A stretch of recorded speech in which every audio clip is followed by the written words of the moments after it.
Chapter 147. Gu Lao was a retired man, and his only job now was to take care of his grandchildren. The two brothers seemed to be very well behaved now, but in fact, they were much more naughty than Nian. If the two brothers stayed in one place for a long time, there would probably be footprints on the ceiling. No matter where they went, the two brothers were together, so they were much bolder than the average child.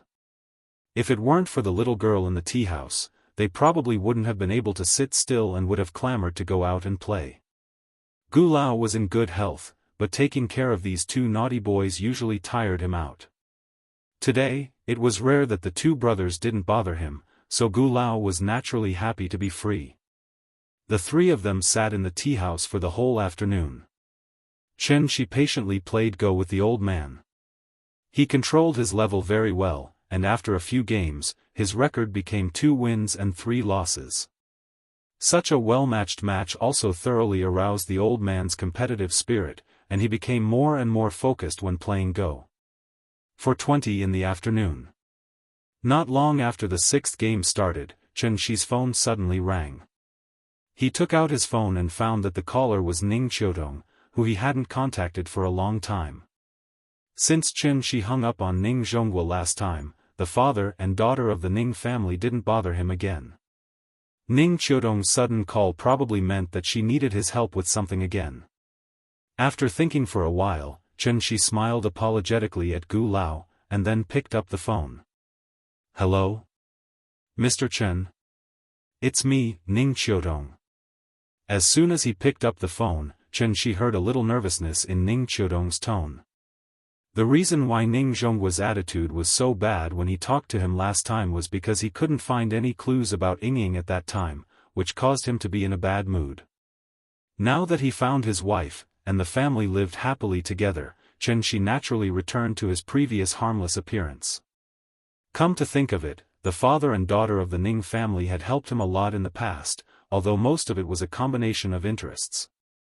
However, they were sensible and knew when to advance and retreat, so Shi didn't mind continuing to maintain a relationship with them.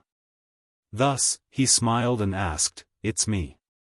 What's the matter?" After confirming that Shi was not very resistant to her, Ning Qiudong immediately said excitedly, "Mr. Chen, can you save my father?" What happened to your father?" "He was kidnapped." "What happened?"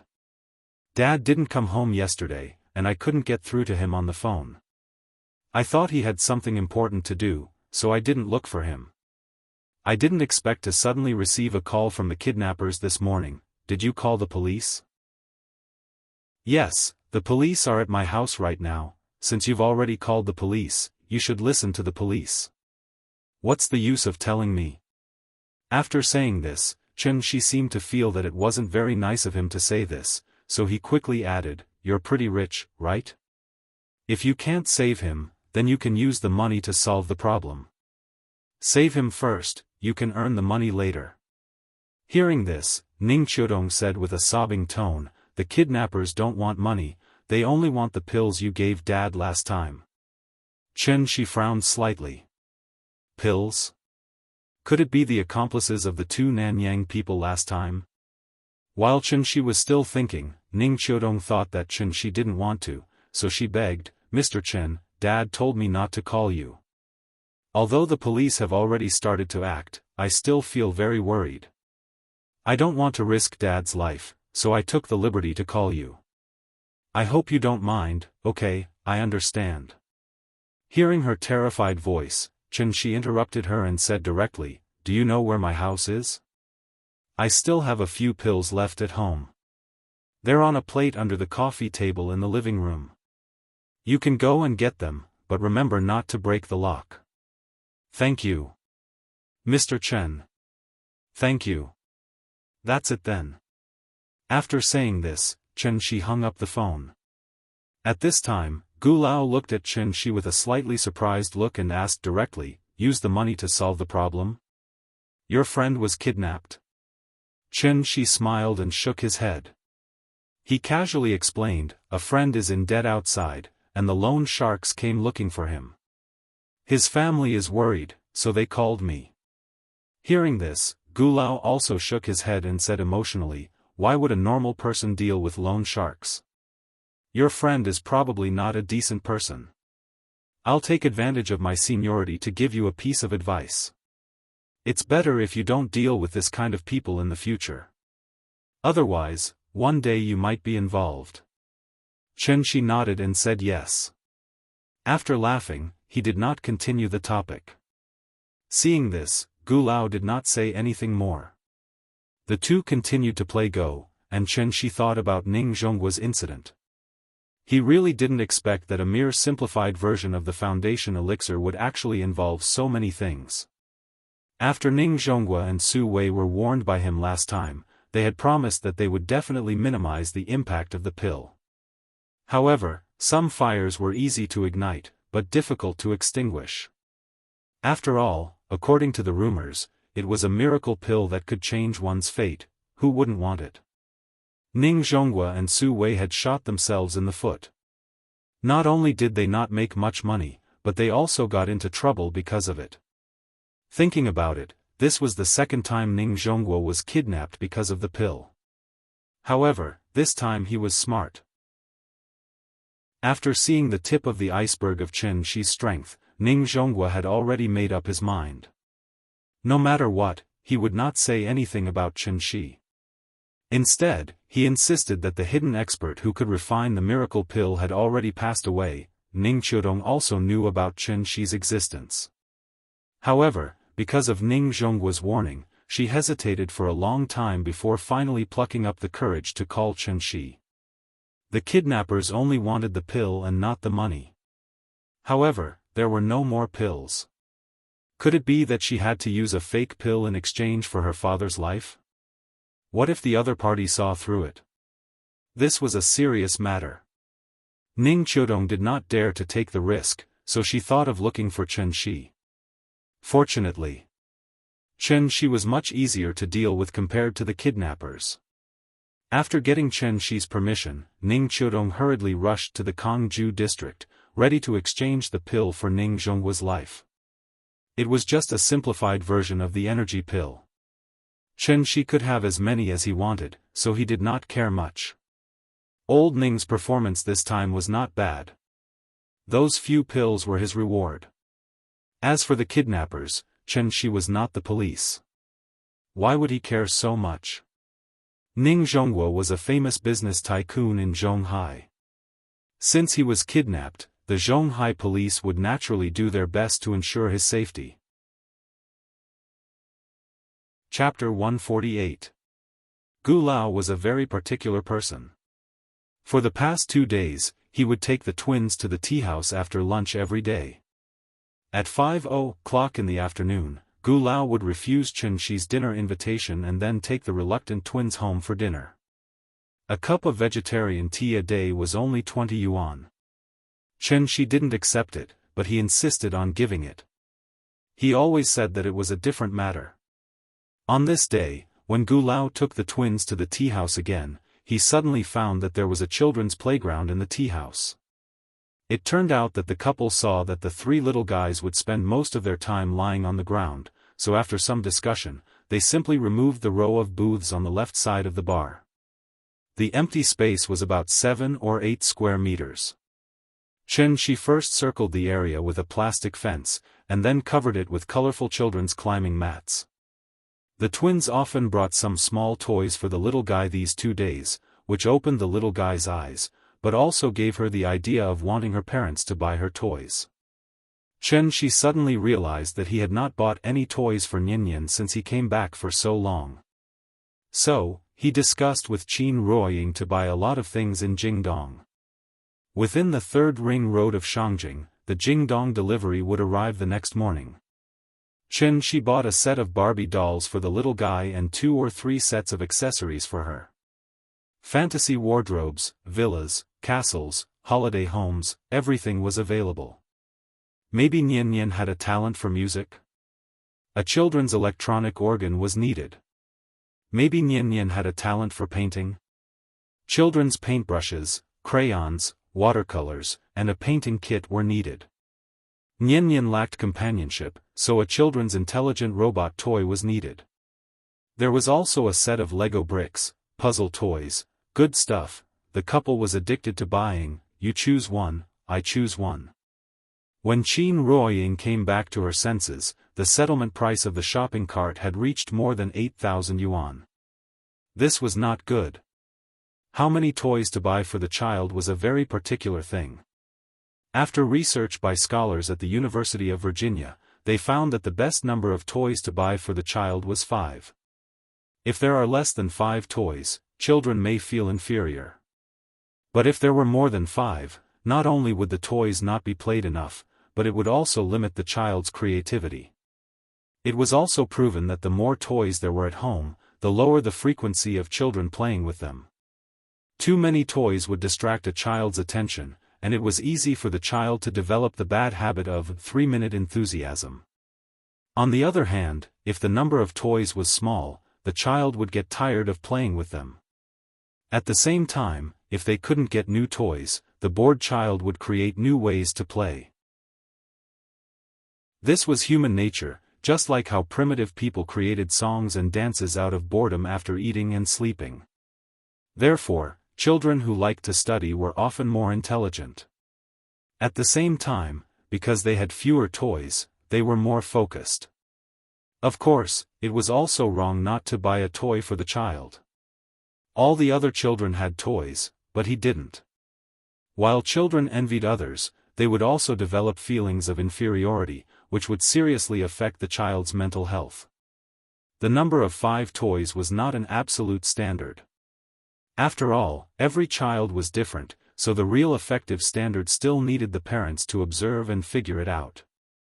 After Qin Ruoying's reminder, Xianxia had to sift through the shopping cart regretfully. In the end, there were only Barbie dolls, Lego bricks, and an electronic piano left. When the twins came to the tea house, the little girl was lying in the children's playground, piling up Lego bricks. Because of the new toys, she didn't ask for a brother today. When the brothers saw the children's playground that Xianxia had carefully decorated, they immediately ran to the fence and said to the little girl with envy, "Sister, can we come in and play?" "Okay. But Mommy said that we have to take off our shoes when we come in to play." "Okay. We'll take it off." Hearing this, the brothers quickly kicked off the shoes on their feet and couldn't wait to open the fence door. After getting in, they directly lay next to the little girl and played with her with Lego bricks. The 3 little guys made a lot of noise in the tea house, so Qin Ruoying played light music to cover up their chattering noise. Recently, the tea house's business had been declining day by day. It was probably directly related to these 3 little guys. If this trend continued, it was estimated that the tea house would become a children's playground sooner or later. Qin Ruoying sat at the bar, reading a book and drinking tea. The giggles of the 3 little guys from time to time made her smile faintly. Looking up at her lover who was playing chess with Gu Lao, Qin Ruoying felt like she was in a dream. Wasn't this kind of peaceful and comfortable life what she had always dreamed of? Qin Ruoying sat behind the bar in a daze, her face full of happiness. But at this moment, a melodious ringtone suddenly rang out. It was her cell phone that was ringing. She got this cell phone after returning to Shangjing. Only the 3 of them in her family knew her number. Qin Ruoying quickly picked it up and took a look. Sure enough, the caller was Qin Yongyan. The call was connected. But the first sentence from Qin Yongyan shocked Qin Ruoying. "Ying, Qingqing is injured, what happened to her?" It said that she was ambushed and shot in the arm with a sniper rifle. If she didn't dodge quickly, she would be a dead person now. But even so, one of her hands is considered disabled. Qin Ruoying was stunned. Holding the cell phone, she froze in place. At this time, after Xianxia excused himself from Gu Lao, he got up and went to the bar. He had already heard the conversation between the father and daughter. He patted Qin Ruoying's back gently, indicating that she should not worry. Xianxia took the phone from Qin Ruoying and asked Qin Yongyan, "Where is she now?" "In Jianghu." "I'll be right there." "Okay." Hearing Chen Shi's words, Qin Yongyan immediately felt relieved. After telling Chen Shi the specific location, he hung up the phone. Chen Shi was very clear about his sister-in-law's strength. When she left a few days ago, she had successfully broken through the Alcade state. But unexpectedly, she was lucky enough to survive because of this. The reason why martial arts declined was that human society had completely entered the era of firearms. Even a child as old as Nian Nian could easily kill a martial arts master who had practiced martial arts for many years with a gun. The bullet speed of a sniper rifle was generally about 900 meters per second, and the speed of sound was only 340 meters per second. This speed was 2.5 times faster than the speed of sound. If Qin Wanqing was still in the transforming strength stage, she wouldn't have been able to dodge this fatal shot. She was indeed lucky. Chapter 149.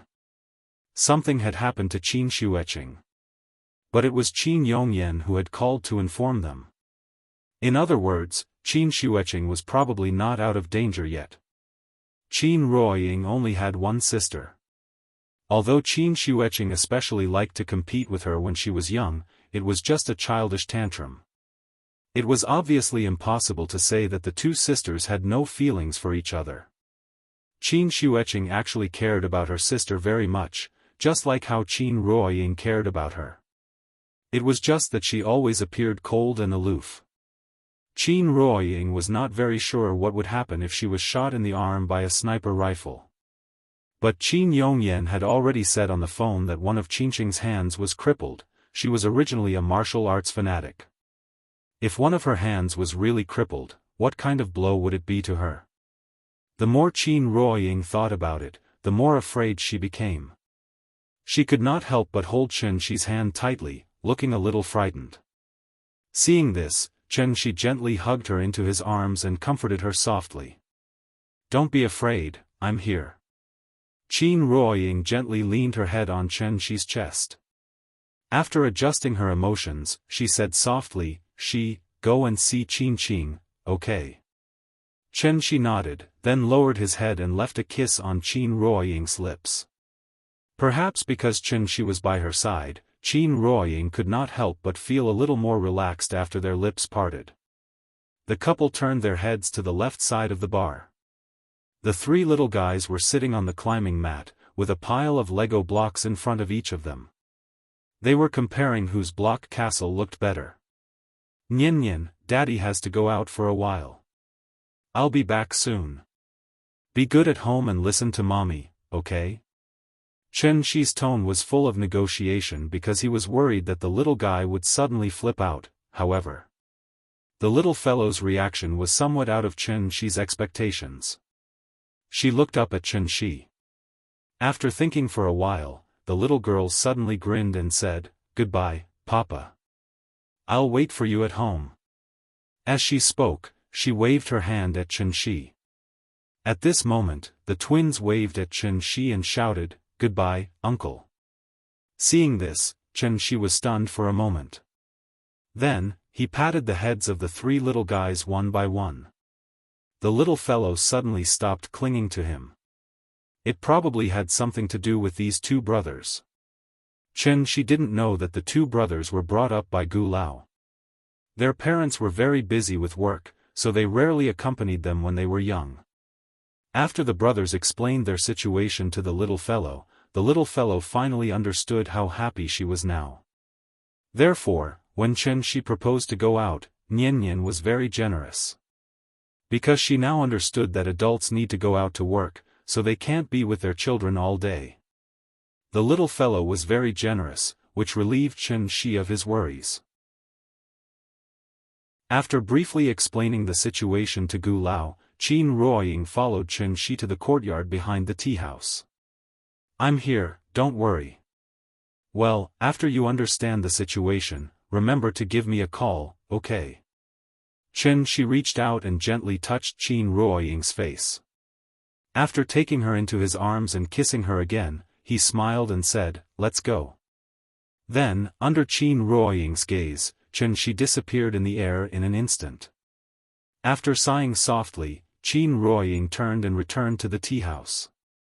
Spring City. What was Spring City? There was no cold in winter, no hot in summer, and spring all year round. Spring City was the provincial capital of Jianghu. It was one of the important central cities in the western region of Wuxia. At the same time, it was also the gateway city to Southeast Asia and South Asia. Spring City was surrounded by mountains on three sides and Jiangxi Lake on the south. Because it was located in a low-latitude plateau, it formed a unique climate of spring all year round. Especially with the plateau lake Jiangxi Lake regulating the temperature and humidity, the annual average temperature here was always maintained around 16.5 degrees Celsius. The air was really fresh and the climate was pleasant. As a second-tier city, Spring City was naturally not as prosperous as Zhonghai or as grand as Shangjing. But there was one thing that Spring City was better than these two cities. That was, there was no smog. Of course, the high altitude in exchange for spring all year round came at the price of low humidity. After living for a long time, people's skin would become very dry. But for people with rheumatoid diseases, this was simply a holy land for health. Rong City Military District, Spring City General Hospital. Senior Officials Ward. The senior officials ward here was not as high-end as the 301 hospital in Shangjing, but it had the advantage of having a high floor and a good environment.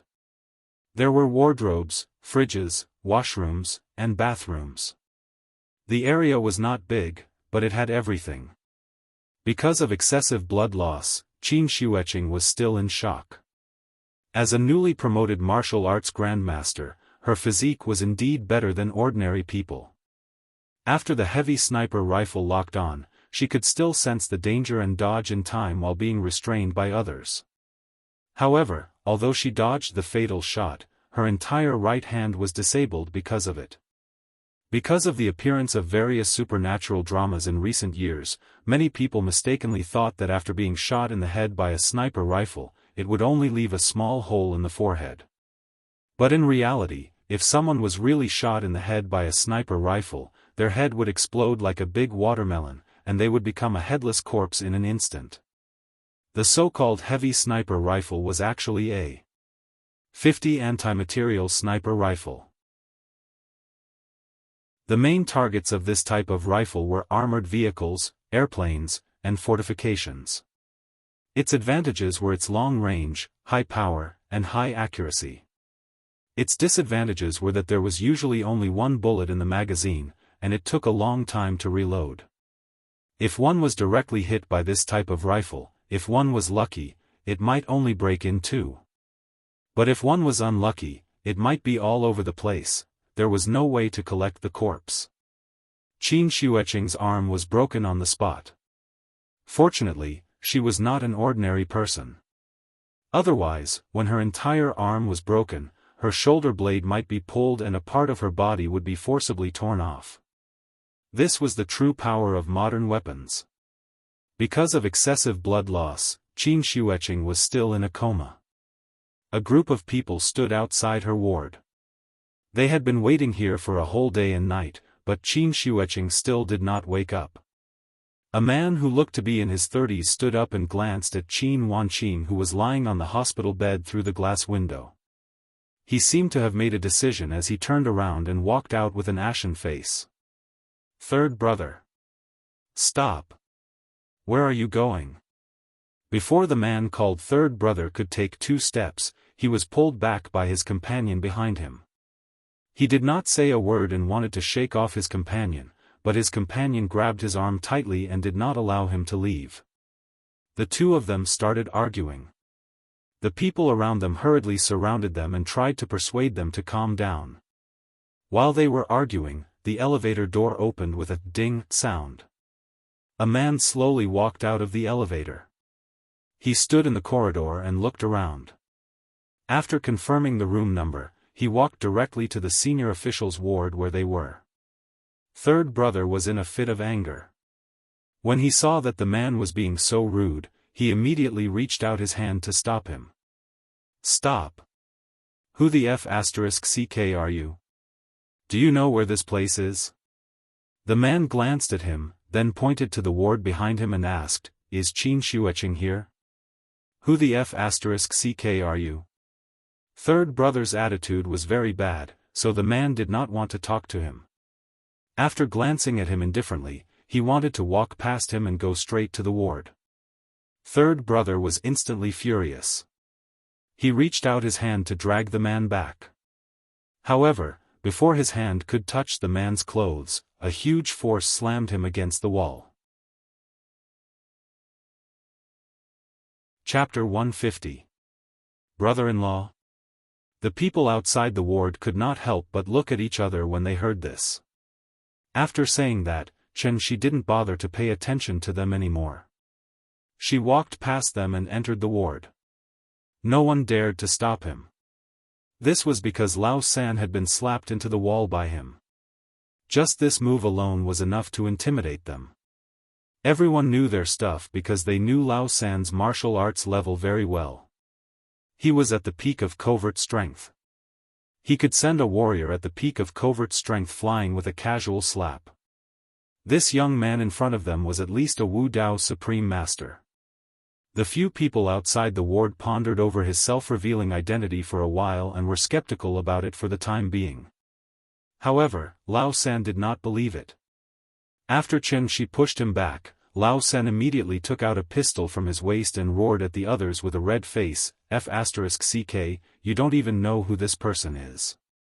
How dare you let him in? After that, he rushed into the ward aggressively with a gun.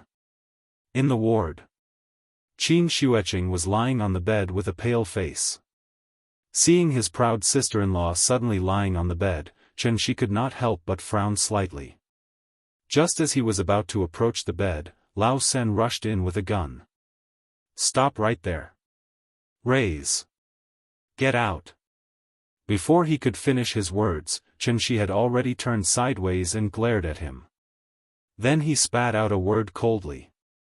Before Qin Xueqing reached the gang state, she could only let Xianxia do whatever he wanted to her, let alone Lao San, who had not even reached the peak strength stage.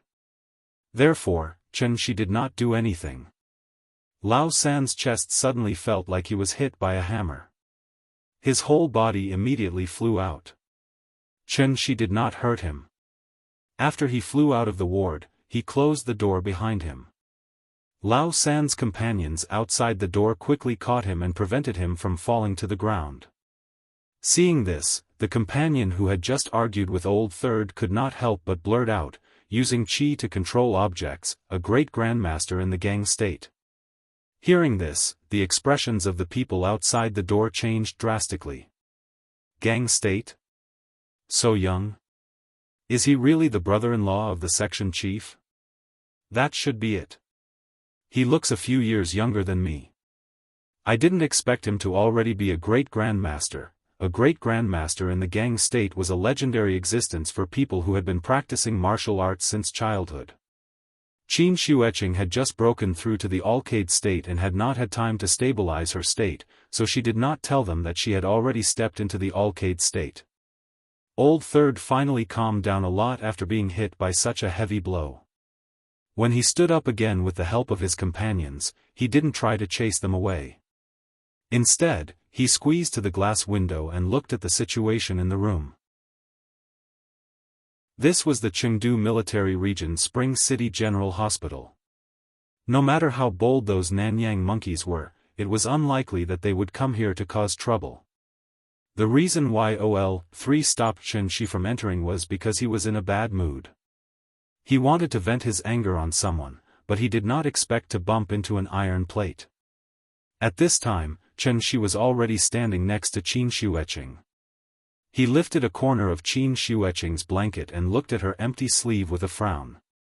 Then, he gently placed his right hand on Qin Xueqing's forehead. 3 seconds later, Xianxia slowly withdrew his right hand, and Qin Xueqing slowly woke up. The section chief is awake. Damn! That's awesome. Let's go in and have a look. They pushed and shoved outside the door, but they found that they could not get in. The door seemed to be locked from the inside. Qin Shuiqing's head shook left and right, followed by a painful groan. Her long eyelashes trembled slightly. Perhaps it was because the light was too dazzling, so Qin Shuiqing frowned and took a while to adjust to it. Then, she slowly opened her eyes. After all, she was a great master in the Gang state, and her body was much stronger than ordinary people. After a short period of adjustment, Qin Shuiqing used her left hand to support herself to sit up. The ward was filled with the faint smell of disinfectant. This was the 13th floor, and the bright morning sun shone into the room through the window. In a trance, Qin Shuiqing vaguely remembered that she had a very long dream. That dream was too long. So when she woke up, she felt as if she had gone from a cold winter full of snow to a warm spring full of the fragrance of flowers. Sensing that there was someone beside her, Qin Shuiqing turned to look at the figure and was slightly stunned. After a long while, she asked in a hoarse voice, "Why are you here? Where is this?" "Spring City, Military Hospital."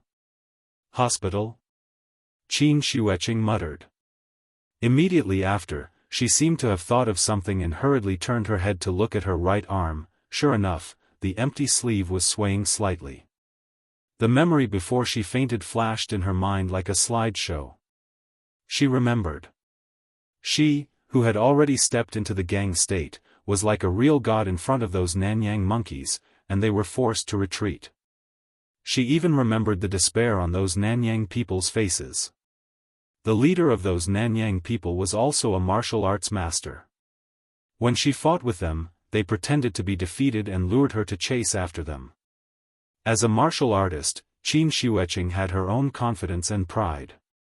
So she subconsciously thought that every martial arts master should have their own pride. She really didn't expect that the other party had already arranged a sniper and was just waiting for her to take the bait. Qin Shuiqing's hard work during this period of time was not wasted. Although she didn't teach her any spells, after being shot, she still relied on her instincts and decisively released all of the true essence in her body to force the enemy back. She also fought for a chance of survival for herself, holding on until reinforcements arrived. She survived, and her broken arm was brought back by her companions. But unfortunately, she was shot in the upper arm, and the bullet immediately turned her upper arm into minced meat. With this degree of injury, there was no way to perform a limb replantation surgery, so the doctor could only amputate her arm. Now that she lost her right arm, she was considered a disabled person, right? Not to mention that she was also a martial arts master. Even if an ordinary person suddenly became disabled, they probably wouldn't be able to accept this fact in a short period of time. A one-armed knife, that was a scene that only appeared in movies and TV series. If a martial artist didn't even have a complete body, how could they talk about martial arts? Although she could defeat a normal neutralizing master with one hand, what if the other party was in the same realm as her? Thinking of this, Qin Shuiqing's face couldn't help but darken. She seemed to have lost her luster. Because she had lost too much blood, her face was a little pale, and her lips were slightly chapped. It seemed that she didn't want Shi to see her weak and helpless appearance. After a trace of pain flashed across Qin Shuiqing's face, she acted as usual and said coldly, "You go back first. I want to rest for a while." After saying this, she lay back on the bed. She stood to her left. After lying down, she found that Shi was still looking at her, so she turned to her right. Her right arm was already missing. With her body pressed down, the wound suddenly burst open, and blood instantly seeped out of the gauze. Qin Shuiqing let out a soft groan. Then, she used her left hand to grab the quilt and pull it up, covering her head with it. "I want to sleep. Please leave." Qin Shuiqing hid under the quilt and said in a muffled voice. But at the same time, 2 streams of hot tears quietly fell from his eyes. She turned sideways, stretched her head forward, and tried to wipe the tears on her face with the quilt. She didn't want anyone to see her like this. She was Qin Shueqing, a martial arts great master who had stepped into the gang state before the age of 30. She stood aside, quietly looking at his sister-in-law who was hiding under the quilt and quietly crying. He couldn't help but sigh slightly. After all, she was just a little woman. After sighing, she made a new move. However, this move was a little rough. Because he directly lifted Qin Shueqing's quilt. Qin Shueqing was lying on the bed. It seemed that she didn't expect that she would dare to lift her quilt, so she was stunned on the spot. After the quilt fell to the ground, Qin Shueqing came to her senses. "What are you doing? Are you trying to mock me? Or are you pitying me?" She sat up and roared at Shi, but there was still a trace of tears on her face that hadn't dried yet. She didn't say anything. The two of them looked at each other silently. Qin Shueqing didn't see sarcasm or pity in Shi's eyes, but calmness. It was as calm as a lake deep in the mountains, without any emotion. She saw despair and pain in Qin Shueqing's eyes. This broken arm made her finally understand what despair was, after a long time. She finally broke the silence. Chapter 151. Kill? Qin Shueqing was stunned. Suddenly, she remembered the scene she saw in the village. It was this harmless-looking man in front of her who used frost and snow as a sword and killed the legend of the village. Was he here to support her? Qin Shueqing stared blankly at Shi. There were still traces of tears in the corners of her eyes. That pitiful look on her face made her look like a little woman who had just broken up with her boyfriend and was currently feeling extremely sad. Her weeping beauty and pitiful appearance gave Shi a headache. After a slight cough, Shi said in a low voice, "Let's go. I will avenge you." Qin Shueqing did not speak. She was stunned for a moment. Then, she suddenly curled up her legs. She sat on the bed and hugged her legs with her left hand. Then, she lowered her head and pressed it tightly against her knees. Qin Shueqing gritted her teeth and tried not to cry. However, Shi's five senses detected the slight trembling of her shoulders and the faint sound of her sobbing.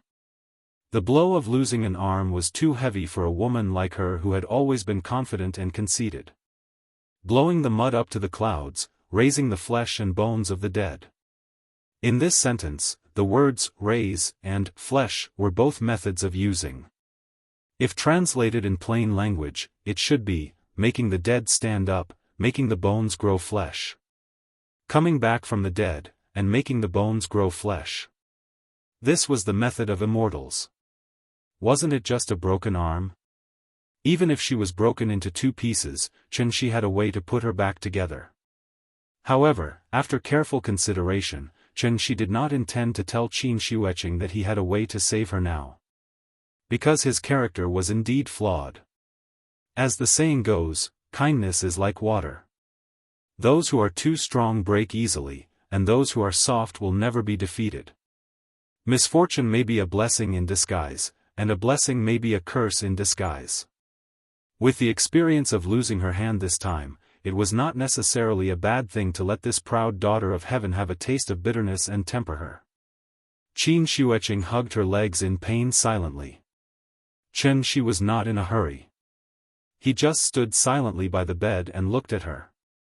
After a while, Qin Shueqing gradually calmed down. She rested her head on her knees and carelessly rubbed it twice. Only then did she raise her head and look at Shi with red eyes. She asked, "Did Big Sister tell you to come?" This woman's logical thinking seemed to be jumping around a bit. She did not expect that she would ask such a question after crying for a while. Why did it sound like she was treating him as an outsider? If he asked himself honestly, he should have done a good job as a brother-in-law. After pondering for a moment, Shi nodded and said softly, "Uncle Qin and Ying are very worried about you, so I came to check on you first." "What about you?" She did not understand what she wanted to say. But at this time, Qin Shueqing had already turned her head and looked to the other side. She glanced at the closet next to her and then directly walked out of the bed. "You go out first. I want to change my clothes." "Okay, I'll wait for you outside." Seeing that she seemed to be much better, she did not waste any more time and directly walked out of the ward. Outside the ward, those people were still blocking the door and eavesdropping. When they saw Shi coming over, they scattered like birds and beasts. Shi opened the door. Those people were already sitting or standing in positions. There were a total of 4 men and 1 woman here. They were all Qin Shueqing's subordinates. What did Qin Shueqing do?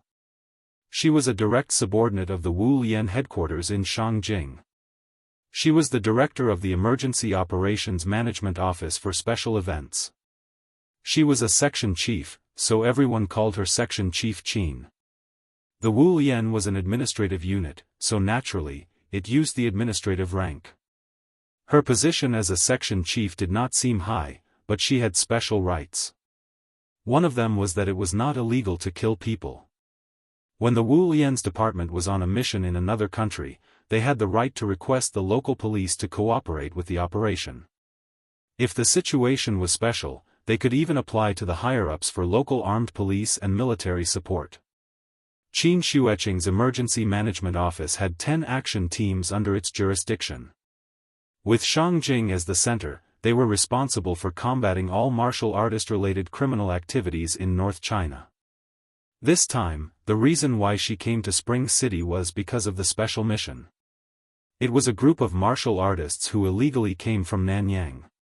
They planned a shocking kidnapping in Zhonghai, which shocked the entire international Wu Lian. Their timing was very clever. After most of the people in the Zhonghai branch were transferred to Jinling for another mission, they began the operation and directly kidnapped 2 well-known business moguls in Zhonghai. The social impact of this operation was too great. The Zhonghai branch did not have enough time to transfer people from Jinling, so they had to send an emergency request to the headquarters. After the headquarters in Shangjing received the request, they immediately sent out reinforcements. Qin Shueqing was one of the main people in charge of this rescue mission. After they set off from Shangjing and arrived in Zhonghai, they found that the group of Nanyang people had already gone deep into the hinterland of Huaxia. This group of people was also very brave. After they knew that the military would take over the sea and the air defense, they simply chose to travel by land. They crossed East China, Central China, and South China, planning to return to Nanyang from Guizhou. They had hostages in their hands. All of them were highly skilled in martial arts and were armed with heavy weapons. Due to various considerations, the local police did not dare to obstruct them. They set up checkpoints along the way, but they let them pass. From East China to the border of South China, it was more than 2,000 kilometers. This group of people only took 1 day and 1 night to complete the entire journey. This could already be considered a terrorist activity. In a fit of anger, the Wu Lian leader ordered the action team to set up layers of defense on the border of Guizhou with the Border Defense Army. Even if the hostages were hurt, it was absolutely impossible to let them leave Huaxia unscathed. Qin Shueqing led the team to intercept them in Guizhou. After a short exchange with that group of people, they retreated after 1 strike and turned to jump into Shirwan Mountains. Shirwan Mountains was located in the southern part of Guizhou. It faced the sea and was adjacent to Yue Bay. The mountains were filled with towering trees, and there were few roads and few people. Qin Shueqing originally thought that they would find an opportunity to cross the border from Shirwan Mountains and escape to Yue Bay, so she launched a search operation in Shirwan Mountains. She did not know that this group of people did not intend to leave through Shirwan Mountains at all. Instead, they turned again and went directly to Jianghu. With the obstruction of Shirwan Mountains, they successfully shook off the Border Defense Army. However, the weakest under Qin Shueqing's command was at the middle stage of concealing strength. How could she let them escape under her nose? Therefore, she immediately followed them and chased them all the way. Finally, on the border of Jianghu, Qin Shueqing stopped this group of people again. This time, the other party finally started a direct confrontation with them. Qin Shueqing did not dare to use heavy weapons, but the other party was not polite at all. They carried rocket launchers on their shoulders and only fired them in places where there were many people. They seemed to be escaping from the beginning to the end, but in fact, all of the Wu Lian's actions were within the expectations of this group of people. Their destination was Jianghu. After Qin Shueqing was injured, the emergency department suddenly lost its backbone. Without the obstruction of the martial arts masters, this group of people rushed across the border. Chapter 152. The atmosphere outside the ward was a little awkward. Lao San leaned against the wall and squatted on the ground. No one knew what he was thinking about. The others were curiously sizing up Chen Shi. Qin Shueqing had already woken up. It was not hard to tell from her reaction that this man was indeed related to her, so they could not be rude to him. Moreover, they dared not be rude to an Alcade Grandmaster. These people all had the usual arrogance of a martial artist. Perhaps it was because they rarely interacted with others, so although they felt a little awkward, none of them thought of standing up to talk to Chen Shi to ease the atmosphere a little. Seeing this, Chen Shi did not stay any longer. He turned and walked toward the elevator. Chen Shi didn't stop until she reached the corridor window directly across from the elevator. The sun was shining brightly outside the window. Even though he was a few streets away, he could still vaguely see the sparkling Dianqi Lake. Spring City was a second-tier city. In order to proactively develop, various policies had been tilted and construction sites were everywhere in the city. The city sped up its development, but it also lost some of its inexplicable charm. Qin Shueqing moved quickly. In less than 2 minutes, she had changed and walked out. Qin Shueqing was dressed casually. She wore a white knitted sweater under a brown windbreaker and a pair of light blue slim-fit jeans that showed off her perfect legs. She did not wear high heels. Instead, she wore a pair of white sneakers. Therefore, she looked like a little girl who had just graduated from university. When they saw Qin Shueqing walk out of the ward, they quickly surrounded her. "Section Chief, where are you going?" Hearing this, Qin Shueqing forced a smile and told them, "Wait for me here. I'll be back soon." "No, the doctor said that you need to rest more, that's right. You've just recovered from a serious illness. You should rest more. Why are you going out? To buy things? Then we can run errands. Since we've already failed the quest, why don't we just relax in Spring City? The environment here is great, and it'll be good for your recovery." Although they were older than Qin Shueqing, they seemed to respect her as their leader. Seeing this, Qin Shueqing could only frown slightly, and then put on his official airs. "Alright, you guys wait for me here. I'm going out with my brother-in-law. If the leader asks about me, just tell him that I'm still unconscious, that's all. I'll be back soon." After that, Qin Shueqing turned around and walked towards Chen Shi. Since the leader had spoken, the few of them had no choice but to shut their mouths.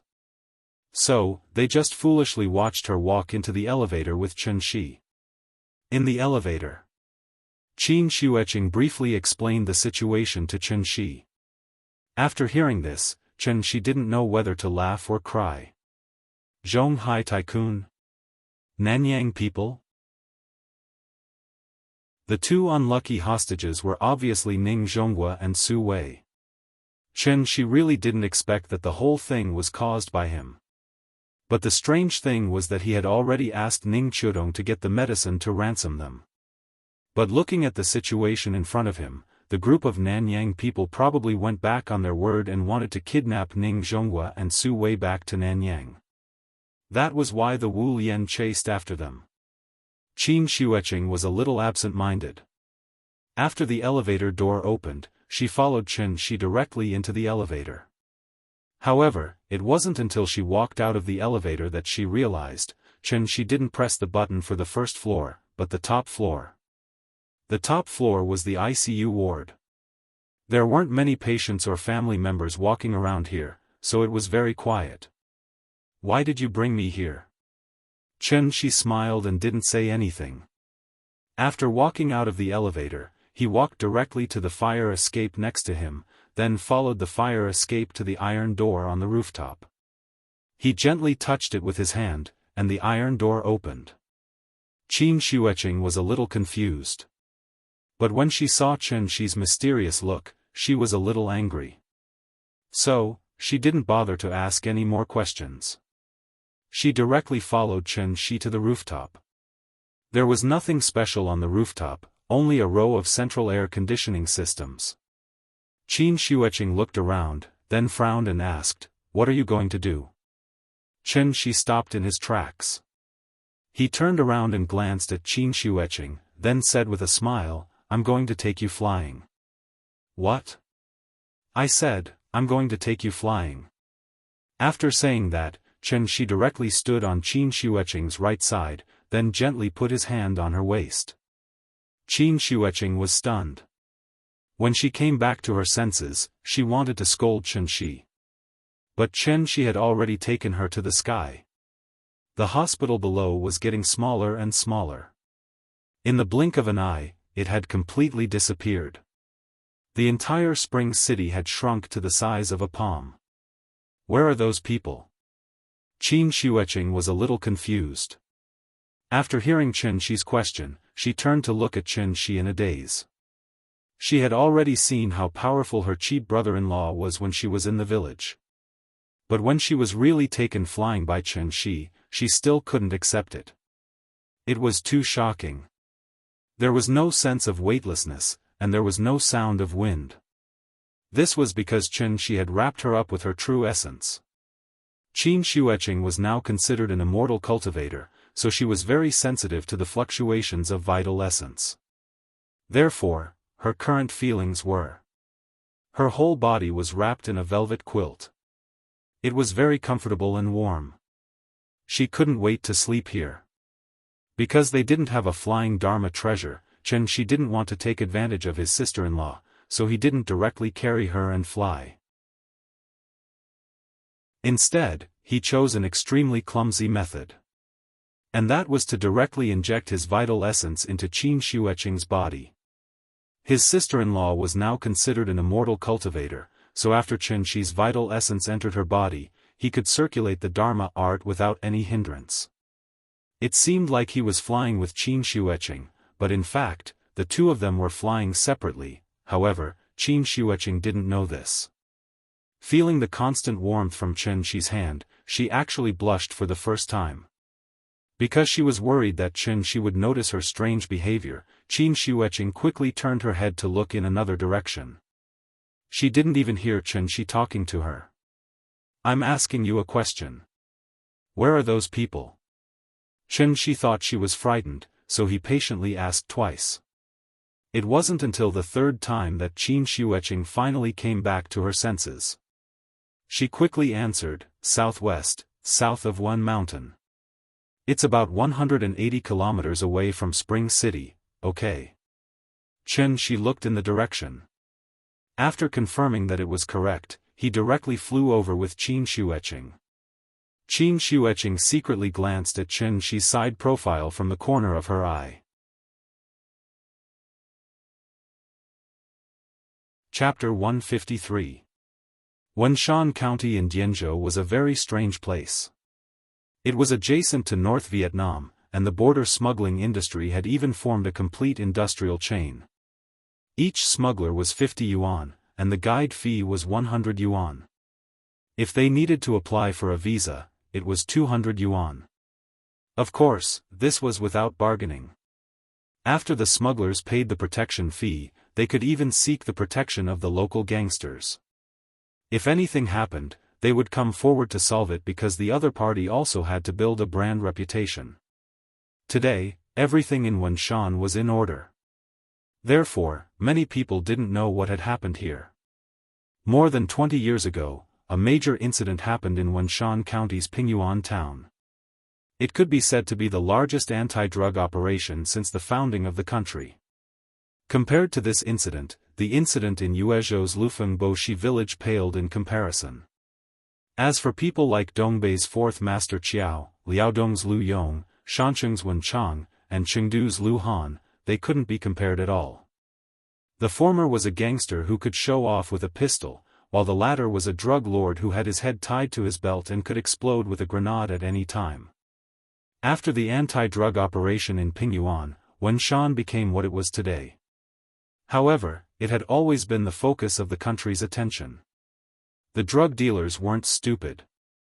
After the anti-drug operation ended, they had already moved to Maoping village, which was more than 100 kilometers south of Wenshan and only 2 kilometers away from the border.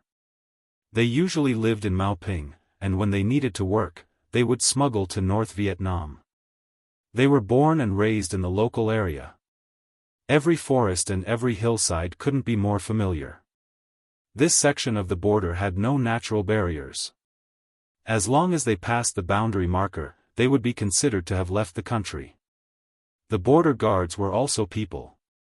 If they hadn't received the news in advance or happened to run into them, there was basically no way to stop these people. After leaving the country, they had no right to catch them. After returning to the country, they immediately became honest citizens. They also had no right to catch them. Qin Shuecheng was ambushed about 2 to 3 kilometers west of Maoping village.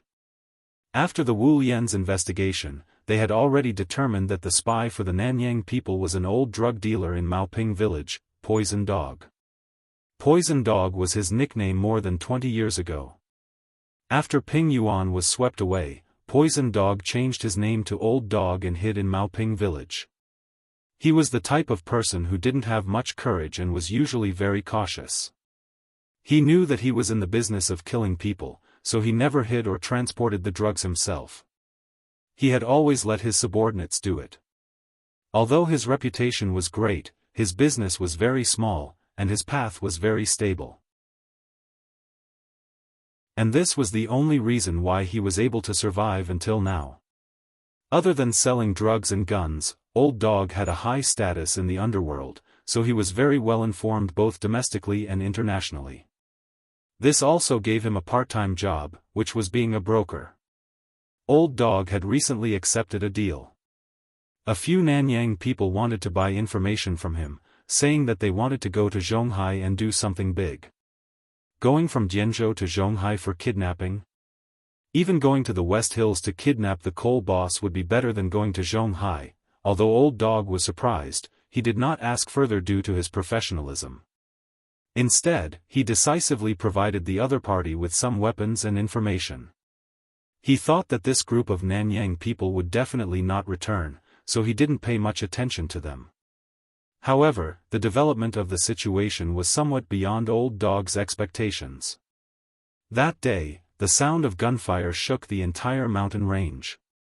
It was as if there was a war going on. Those Nanyang people were not drug dealers, they were terrorists. The gunfire did not last long before the Nanyang people all fled into North Vietnam. The border guards could not pursue them anymore, so they started a cleanup operation. If Old Dog had not been smart enough to hide all his belongings in North Vietnam, he would have been like those unlucky people and could only put up a desperate fight. After such a big incident, Old Dog decided to close down his business. He planned to stay in Maoping village until the new year was over. On this day, the sky was blue and the clouds were white. The sun was shining brightly. Old Dog was lying on a rocking chair in the yard, basking in the sun. He was in a good mood. However, when he saw a young man and a young woman walk into the yard, Old Dog's mood immediately changed. Their handsome and fashionable appearance made it obvious that they were from a big city. The two of them were empty-handed and did not carry any weapons. However, Old Dog looked at them and immediately raised his hands. He smiled and said, "Is there anything I can help you with?" Yes, Old Dog was also a covert Jing expert. He did not even know when these two people came. Raising his hands and surrendering was the best choice. Qin Shuecheng sized Old Dog up. The man's real age should be in his 40s. He was wearing a Chinese tunic suit from the 70s or 80s. His skin was rough and yellow, full of wrinkles, and his body was very thin. He looked like a little old man in his 60s. If he was holding a tobacco pipe, he would really look like an ordinary old man in the mountains. Where are those Nanyang people? Old Dog had not seen such a beautiful girl in a long time. He could not help but take a few more glances at Qin Shueqing.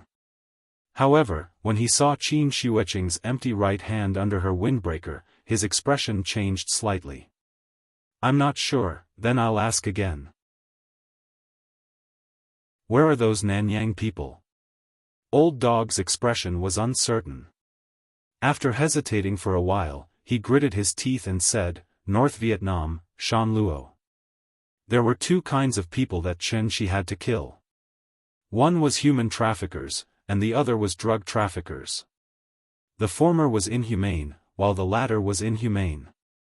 However, they needed a guide, so they could only let him live for now. Qin Shueqing turned around and looked at Chen Shi. After seeing Chen Shi nod slightly, she said to Old Dog, get up and lead the way.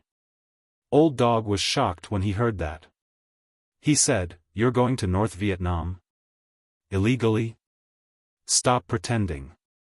Do you think I won't kill you right now? Don't, I'll take you. Old Dog was very tactful. After all, it was his instinct to take advantage of the situation. Shan Luo was a province in the northwest of North Vietnam. It shared a border with Laos. Although it was a province, its size was equivalent to that of a county in Wuxia.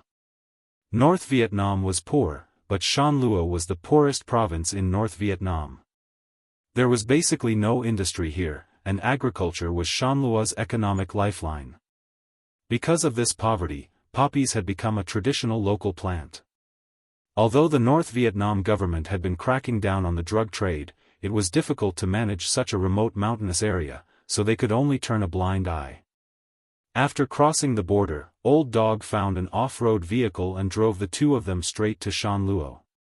The so-called Nanyang referred to the entire Southeast Asia, including Malaysia, Indonesia, and other regions. Those Nanyang people did not belong to the same country, so they should be some kind of organization. Qin Shueqing asked Old Dog on the way, but Old Dog insisted that he did not know. From the looks of it, he seemed to be very afraid of something. It was only 100 kilometers from Maoping village to Shan Luo. Old Dog often came here to buy goods, so he was familiar with the road. When the car drove into a small village, Old Dog stopped and pointed at a temple in front of them. He said, "It's there, a temple?" Qin Shueqing looked at the believers coming and going at the entrance of the temple. She could not help but look at Old Dog in surprise. Seeing this, Old Dog immediately explained with a bitter face, "The temple is just a cover. The biggest drug market in North Vietnam is inside. Leader, I'll be your informant.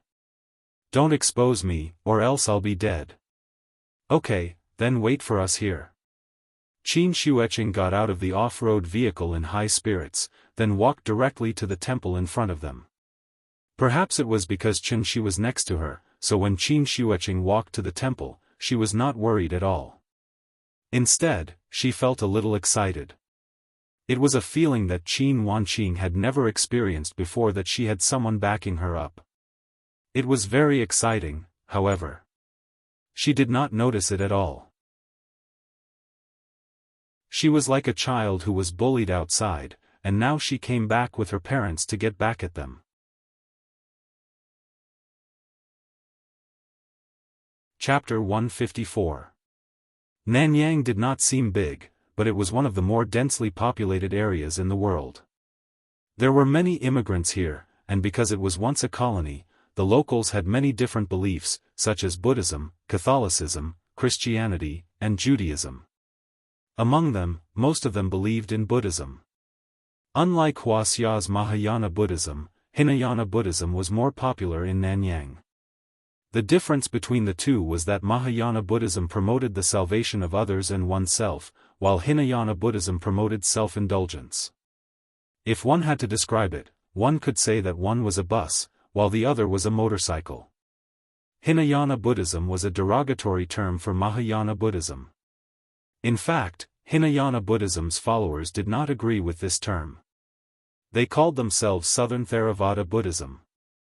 The Nanyang region mainly believed in Hinayana Buddhism, so the temples were very different from those in Wuxia.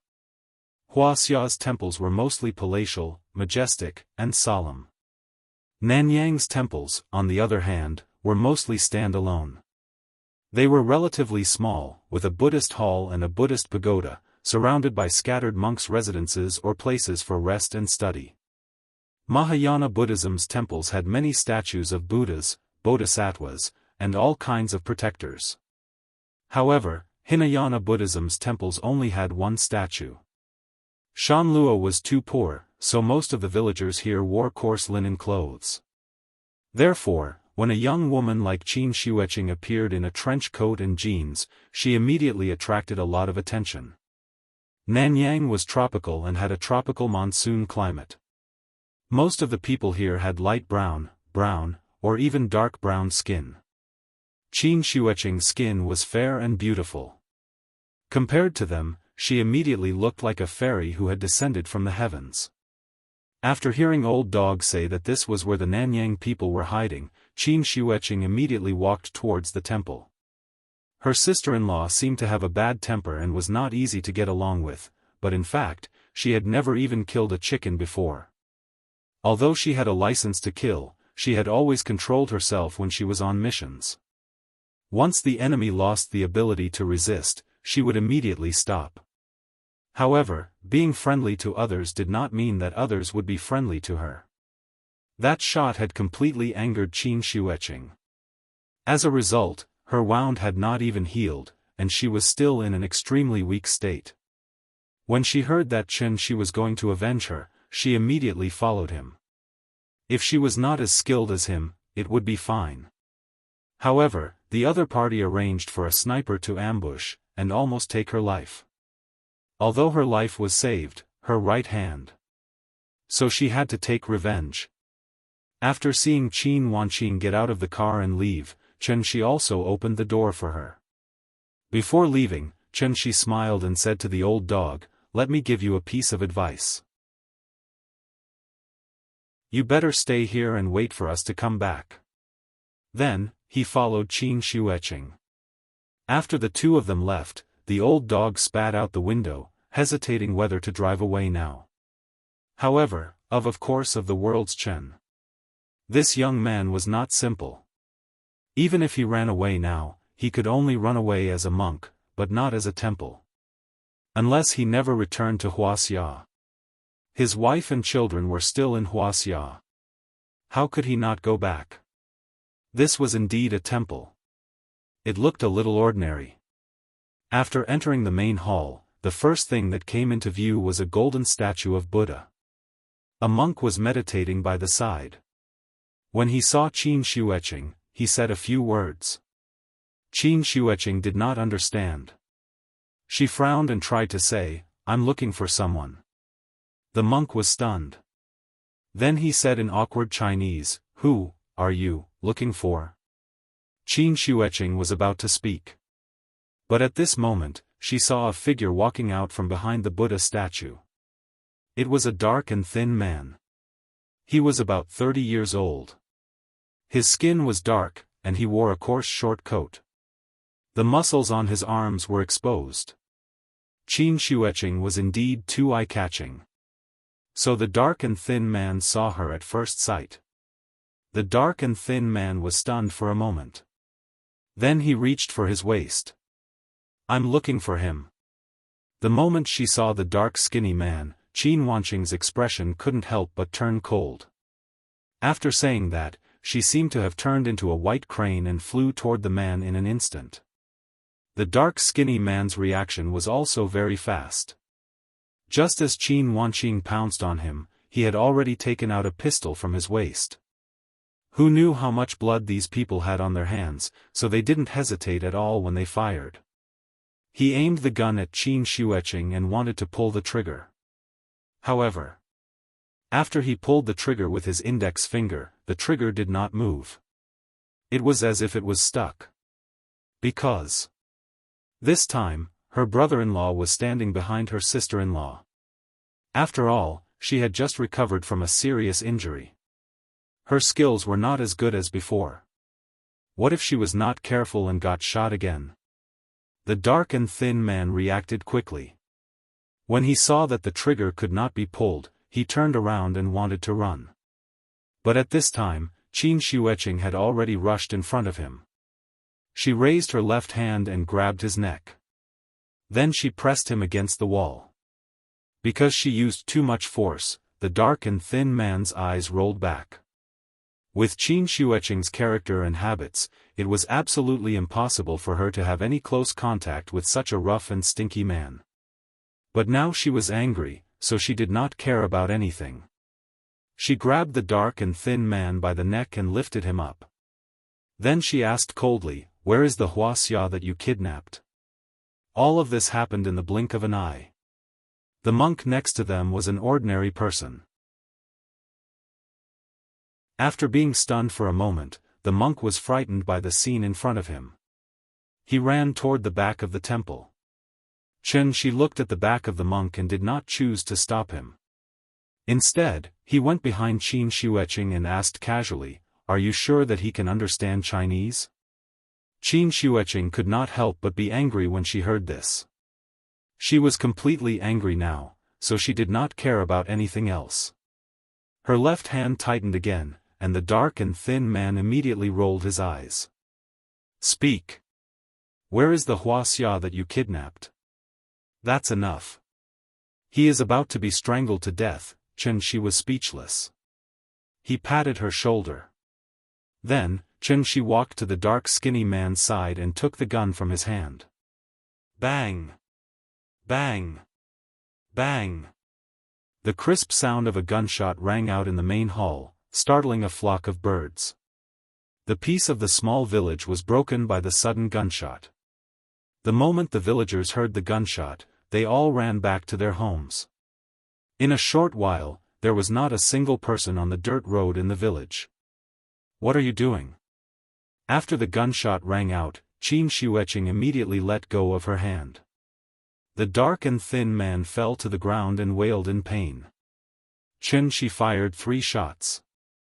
One was aimed at the sky, while the other 2 were aimed at the dark and thin man's thighs.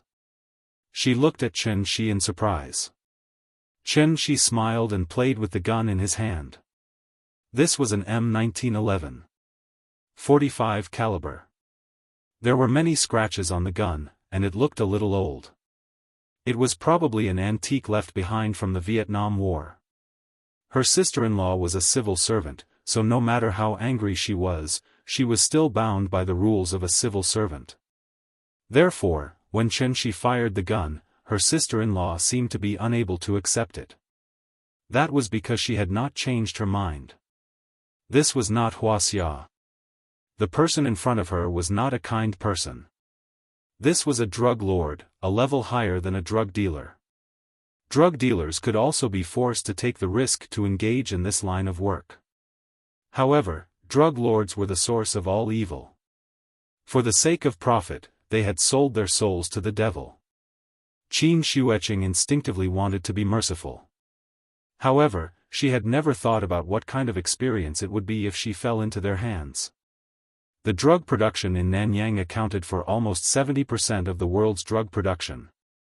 Thinking about those anti-narcotics police officers who died in the battle, it would not be enough to drag this group of crazy drug lords out and shoot them 10,000 times. Talking about humanity with them? First of all, they had to have humanity. She handed the gun to Qin Shuiqing, then patted her shoulder as encouragement. "Okay, you're here to find trouble, not to drink and chat with them. Instead of letting you find them, let them find you."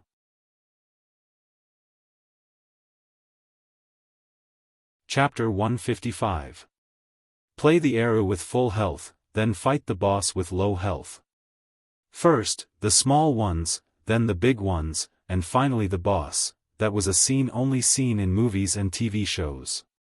Instead of fighting the small monsters all the way, she preferred to ask, "Who else?" Qin Shuiqing seemed to be in a daze. She smiled and did not explain further.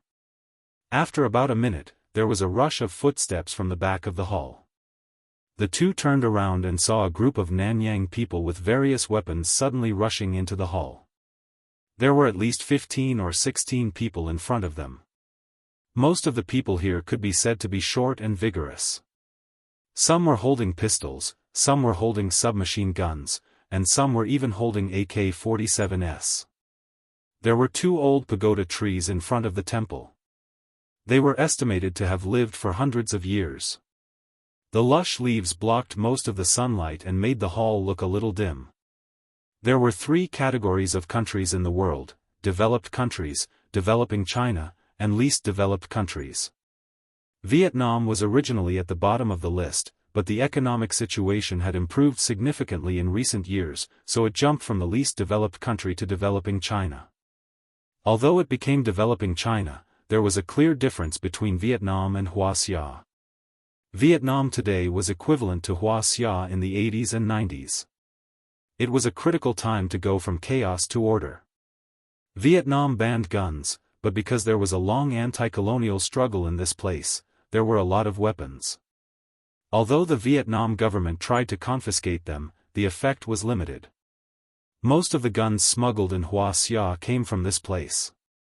Since they were smuggling arms, it was easy to guess the firearms in the hands of the drug lords. The existence of drug lords, who were anti-human, was a cancer to society.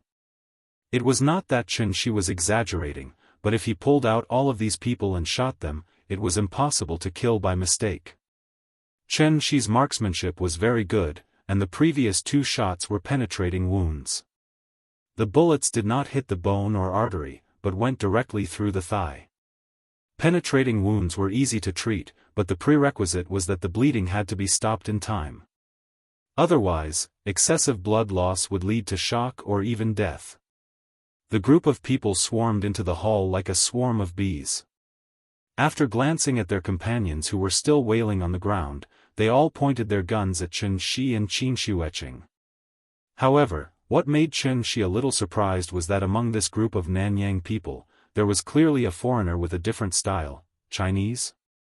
Chinese and Nanyang people still had obvious differences in appearance, so they could be distinguished at a glance. The Chinese man didn't carry any weapons, but from his position, it wasn't hard to tell that he held a high position among the Nanyang people. "What are you two doing here?"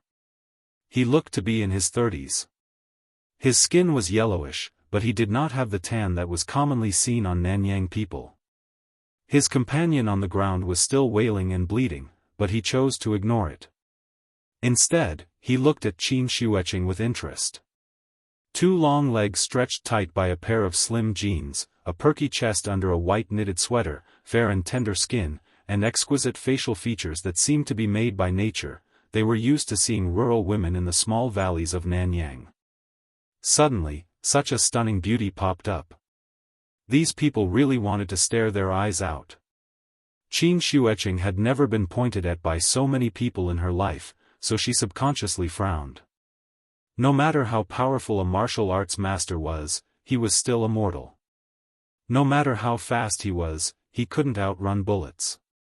No matter how strong his muscles were, he couldn't withstand a round of bullets. She had always been the one leading people with guns. Now that her position had changed, she was really not used to it. Was she afraid? She wasn't afraid that it was fake. However, when she thought of her cheap brother-in-law behind her, Xianxia suddenly became very confident. International Wu Lian Headquarters Emergency Management Office in Beijing. We're here today to look for 2 kidnapped Wuxia people. We hope that you will cooperate with the investigation. The Chinese man was stunned for a moment. Then, he used Nanyang language to translate Xianxia's words. Just as he finished translating, his companions beside him started laughing out loud. This Chinese man was Bai Rongcheng. His grandfather immigrated to Nanyang and his family never left. There were many Chinese in Nanyang. They were the largest group of Chinese overseas and were also the most economically successful group. If the Jews controlled the economy of the United States, then the Chinese in Nanyang controlled the entire economy of Nanyang. Of course, this was a slightly exaggerated statement, but it was very intuitive. The Chinese in Nanyang were intelligent, hardworking, and thrifty. After they established themselves in Nanyang, they immediately worked hard to improve their social status. Bai Rongcheng's father was not satisfied with the status quo, so he started the drug business. They could be considered drug lords, but they could also be considered not. Because they were just middlemen who were responsible for pulling strings.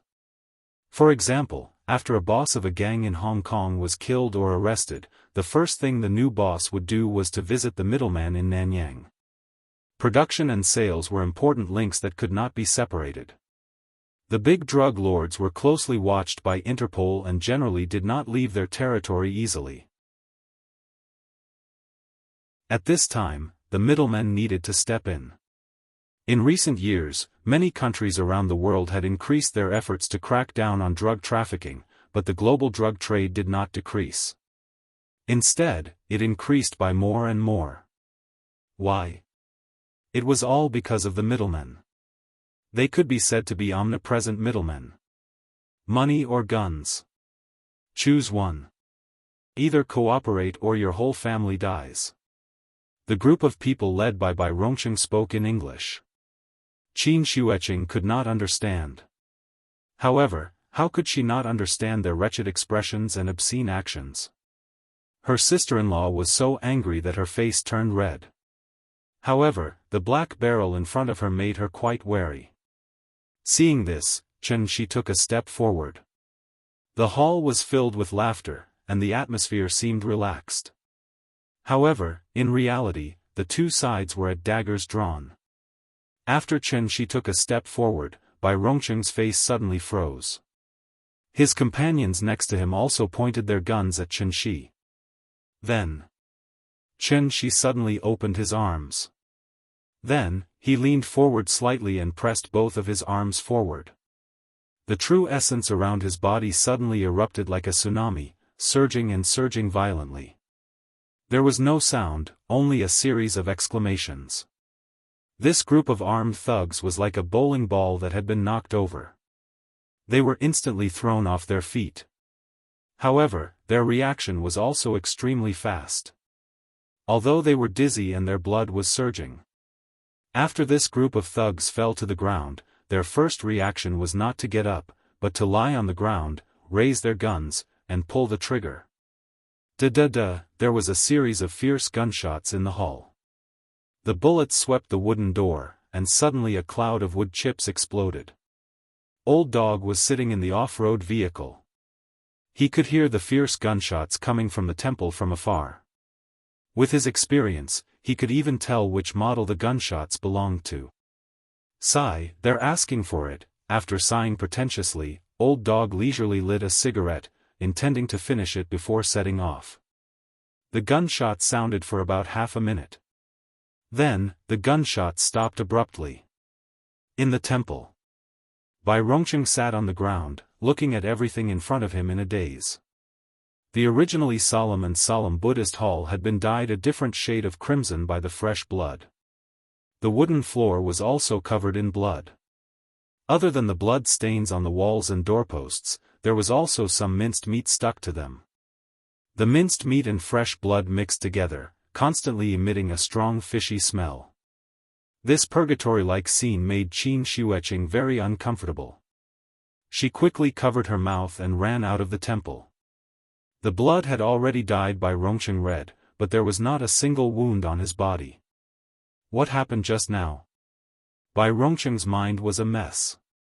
Blood flowed down from the corner of his eyes, and his ears were buzzing.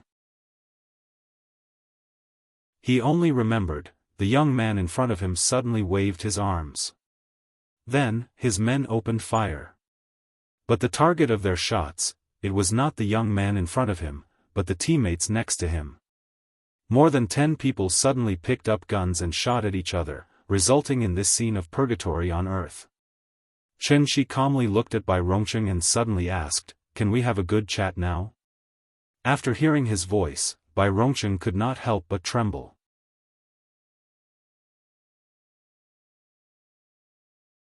Chapter 156. Nanyang was different from Huaxia. Huaxia's mysterious power came from the necromancers, and it had a bit of the style of an immortal. The necromancers were righteous, and Nanyang was evil. Nanyang was tropical, with lush vegetation, poisonous snakes, and insects. After animals died, they were prone to rot and maggots.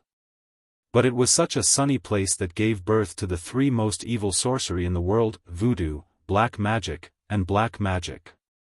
Every one of them was filthy and evil.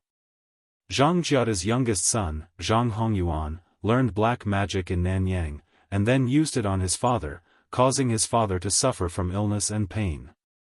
Bai Rongcheng had seen these mysterious powers. But no matter how powerful the voodoo was, it was impossible to instantly control people's minds and make them kill each other. Although he had participated in warlord wars and was used to the battlefield where limbs were flying everywhere, Bai Rongcheng was just an ordinary person after all. So when he saw the scene in front of him, he was immediately scared out of his wits.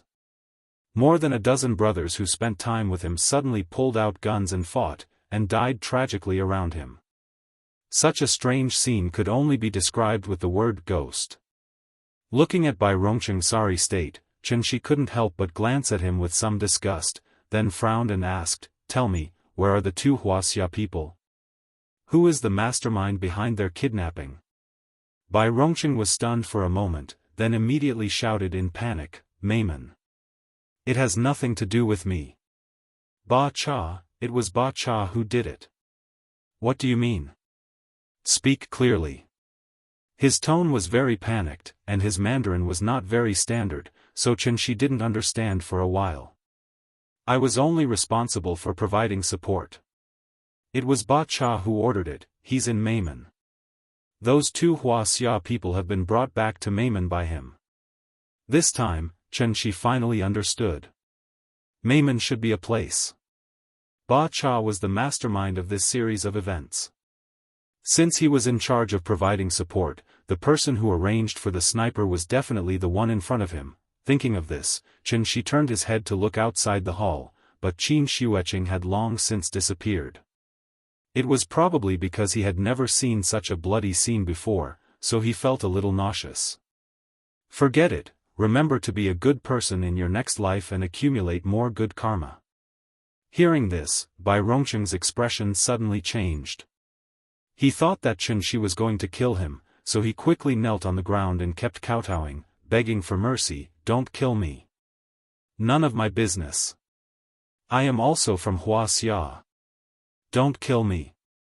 Qianxi didn't pay any attention to him. Instead, she turned around and walked out of the hall. Looking at his back as he left, Bai Rongcheng thought that his begging had worked, so he was so excited that he wanted to stand up. However, at this moment, Qianxi, who had already walked out of the hall, suddenly snapped his fingers. A flame suddenly jumped out from his fingertips. Then, the flame was like a dandelion, slowly floating on top of the blood in the hall. Like a spark on oil, the blood on the ground did not seem to be blood, but gasoline. The raging fire engulfed Bai Rongcheng in an instant. Outside the hall, when Old Dog saw Qin Xueqing walk out of the hall safe and sound, he could not help but widen his eyes. When he saw Qianxi walk out of the hall, his face suddenly looked as if he had seen a ghost. The gunshots were so intense just now, could it be that they were shooting? Qianxi waved in Old Dog's direction, and Old Dog immediately started the car and anxiously drove in front of the two of them. While the two of them were in the car, Old Dog secretly glanced at the hall, then, he could not help but swallow a mouthful of saliva, and cold sweat appeared on his face. "Go to Meimen." Old Dog had not recovered from the shock, and when he heard Qianxi say it again, he said with a panicked expression, "Meimen? Golden Triangle?" Hearing this, Qianxi raised his eyebrows and could not help but chuckle. "Golden Triangle? Let's go, let's take a look." It had to be said that the Old Dog was also very powerful. After entering Laos, he contacted a helicopter and directly flew Chen Shi and Qin Shuecheng to the Golden Triangle. This place was inaccessible and mountainous. Most of the areas were more than 3,000 meters above sea level, and the roads were all small roads, so they had to rely on horses and mules to transport drugs. Now that they had money, helicopters naturally became the most popular item for drug traffickers.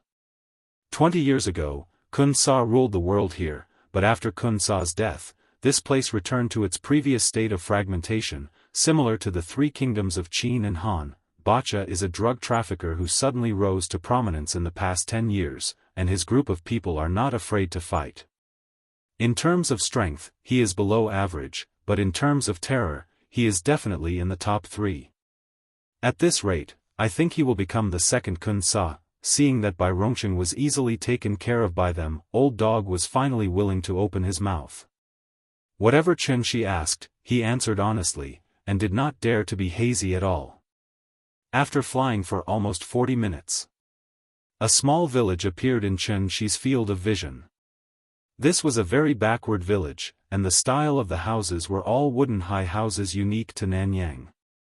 A few children ran around the village from time to time, and it was a peaceful scene. The helicopter landed in the open space outside the village, but the children seemed to be used to it, and did not even gather around to look at it. Qin Shuecheng got off the helicopter and saw a sea of red flowers. It was a sea of poppies, and they were as red as blood. They were delicate and beautiful, but they were full of murderous intent. Meimen is Bacha's nest, and there are anti-aircraft guns there. Planes cannot get close, or they will shoot them down, so we have to ride horses there. Old Dog gave a few simple instructions to a villager, and the villager pulled 3 horses from the stable. The 3 of them rode their horses slowly along the small path, just like tourists who had come here for a vacation. After walking for about an hour, the Old Dog finally stopped. He pointed at the winding path in front of them, and said with a smile, "Leader, we're here. After going over the hill in front, we will be in Bacha's territory. There are sentries on the mountain, so I won't send you there." After that, Old Dog wanted to turn his horse around and return to the village. "Stop." Chen Shi stopped him. At this time, Qin Shuecheng also turned to look at Chen Shi. They came here not only for revenge, but also to save people. If it was only for revenge, they only needed to sneak in, kill, and run. But if they wanted to save people, they had to think about it carefully. After all, the hostages were just ordinary people, and a bullet could kill them. Qin Shuecheng had already thought of a few plans in an instant. But after thinking about it, she changed her habit and did not immediately say her opinion, but silently waited for Chen Shi to make the final decision. Everything was up to him. Assassination? Or a trick? Chen Shi thought about it for a while, and then made a decision. "Like I said, stay here and wait for us to come back." After glancing at Old Dog, Chen Shi turned to Qin Shuecheng and said, "Let's go, I want to see how poisonous and powerful that drug lord is." "Okay." After hearing his bold declaration, Qin Shuecheng immediately nodded excitedly.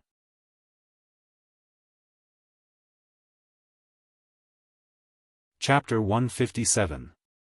This was a place where poppies bloomed, and where drugs were rampant and evil were bred. In people's impression, this place represented darkness. However, after experiencing it for themselves, people realized that this place was so beautiful and sunny. If they didn't know that they were poppies, they would only think that it was a sea of flowers more beautiful than roses, delicate and dazzling. The tropical monsoon climate made the vegetation and trees here particularly lush. The entire mountain was basically covered with green shade, and it was a beautiful scenery that belonged to nature. Even the spirit of heaven and earth was far better than the Qinling Mountains, and this place was actually a paradise. Just from looking at the scenery, it seemed that this place was completely unrelated to darkness, drugs, and murder. It was 3:30 in the afternoon in Shangjing, and the sun was particularly bright in Meimen. The sentry post was a wooden tower that was about 4 meters tall. On the left and right, there was a Nanyang soldier with a gun on guard. It was not right to say that they were soldiers, because they were actually a group of militiamen who had not undergone military training. The fierceness in their bones was enough to run rampant. The two militiamen lazily leaned on the sentry post's railing.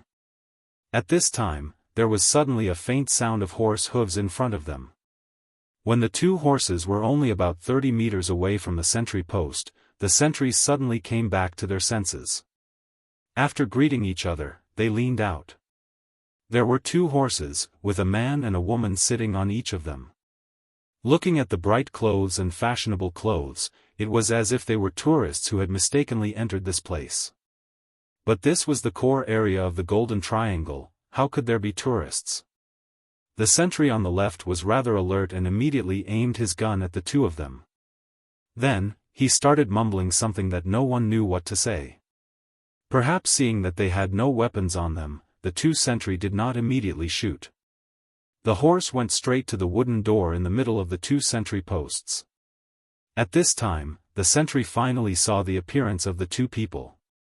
Beauty knew no boundaries.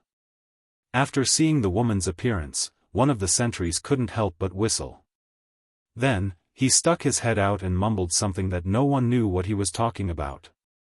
Qin Shueqing glanced at Chen Shi and suddenly asked, "You left, I right?" "Up to you." "All right." As soon as he finished speaking, Qin Shueqing suddenly jumped up from the back of the horse. She jumped 3 or 4 meters high. Like a swallow returning to its nest, she leaped into the sentry's basket. The one on the left should be a veteran, so when he saw Qin Shueqing suddenly jump from the back of the horse, he immediately reacted and quickly pointed his gun at Qin Shueqing. But at this time, Chen Shi picked up a leaf and suddenly threw it at the sentinel on the left. The green leaf instantly turned into a deadly blade and pierced through the guard's throat, leaving a long trail of blood in the air. Only brain damage could lead to immediate death, so the sentinel did not die immediately. He widened his eyes and hurriedly dropped the gun. He used both hands to tightly grip his neck, trying to press down on the wound. But how could the wound on the aorta be pressed with the hand? All of this happened in a flash. Even when Qin Shueqing jumped in front of him, the sentinel on the right still had not recovered. He stared blankly at the beautiful woman in front of him. Then his eyes suddenly turned black, and he completely said goodbye to this world. Qin Shueqing smashed the top of his head with her palm. After taking care of the sentinel on the right, Qin Shueqing jumped down from the basket and gently landed on the back of the horse. This was the first time she killed someone. But strangely, Qin Shueqing did not feel any discomfort. She felt as if she had just casually killed a fly, so she did not feel guilty at all. When Chen Shi saw her like this, he knew that she might be thinking about life again, so he immediately interrupted her thoughts and said with a smile, "You have to remember one thing, anyone who points a gun at you, regardless of gender or age, deserves to die." Because he was afraid that she did not understand, Chen Shi added, "When a normal person gets a gun, their first reaction is to hesitate. So those who get a gun and are ready to shoot must have killed before or are mentally prepared to kill. If you hesitate, then after he pulls the trigger, the one who will die will be you." Qin Shueqing frowned and thought for a while. Then she said with some discomfort, "I understand." After saying that, she clamped her legs together and rode forward on her horse. Seeing this, Chen Shi could only helplessly shrug. He guessed that his sister-in-law did not listen to him. It was about good and evil, killing and forgiveness. Chen Shi actually agreed with this saying, "Forgiving them is God's business. I am only responsible for sending them to see God." Mayman's territory was very large. After passing the sentry post, the two saw large areas of poppy fields. Just like the rape fields next to the highway. When spring came, there was an endless sea of golden flowers on both sides of the highway. But here, the rape flowers turned into poppy flowers. The sea of golden flowers also turned into an endless sea of blood-red flowers. The two rode on the horse and walked on the dirt path in the field. Most of the flower farmers were women. When they saw them, they all stopped what they were doing and stood up to look at the two strangers who came out of nowhere. Now that everything was humanized, the treatment of flower farmers was much better than before. In the past, if they did not work for drug lords, they would have their hands and feet chopped off or even their lives. Times had changed. Now, drug lords would give generous wages, so more and more flower farmers were attracted to work for them. In the off-season, flower farmers could even go down the mountain to the city to buy. For flower farmers, this was just a job to support their families. Qin Shuiqing was a little surprised by the lax security here. Except for the 2 sentry posts, there was not a single soldier in sight. She did not know that now was not 20 years ago. The weapons and equipment of drug lords had been upgraded long ago. The rich ones even rented satellites to keep an eye on the troop movements of the surrounding countries. Even without satellites, radar was a necessary item. So the function of the sentry post was more like announcing the ownership of this territory to the outside world. Most people would not go to the nest of drug lords for no reason. After all, trespassing into a military base would at most be expelled, but trespassing into a drug lord's territory would cost one's life. Meimen was like a small town. There were several villages around the town, and the villages were surrounded by a sea of flowers. The two walked for a while. After passing through a sea of flowers, the terrain suddenly opened up, and the reinforced concrete building finally appeared in front of them. In front of them was the legendary town of Meimen. Qin Shuiqing curiously looked at the layout of the town and found that the place was completely arranged according to the plan of a military base. In the center of the base, there were 2 missile launchers, and several cannons were arranged on the roof next to them. A little further ahead, there was a helipad full of armed helicopters. On the right side of the town, there was a training ground, where hundreds of armed soldiers were being trained. Except for the lack of an airport runway, there was really everything here. This, Qin Shuiqing was a little stunned. Because her impression of drug lords was still in the movies. However, what she did not know was that the movies were all about the drug lords of Kun Sa's time. Decades had passed, and even Huaxia's aircraft carrier had been launched. If the drug lords had not been upgraded, they would have been wiped out by the government long ago. How about, we go back and think about it? It was true that her sister-in-law was arrogant, but she was definitely not stupid. No wonder the government had not shouted the slogan of encirclement and suppression of the Golden Triangle in recent years. It was because the fight would be terrible. In the past, the soldiers rushed with guns. 2 heavy machine guns could kill a regiment, and they could not take a step forward.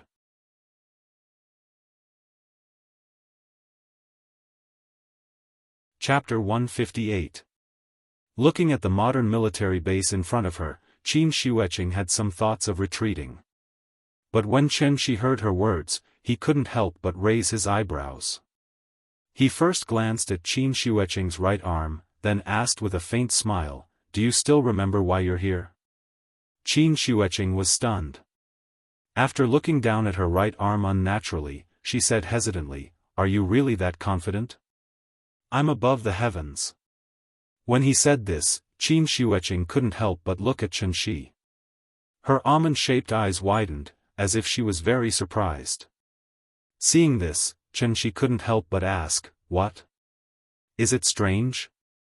Qin Shuiqing realized that she had lost her composure, so she quickly shook her head and sighed, "You should be above the heavens, that's good.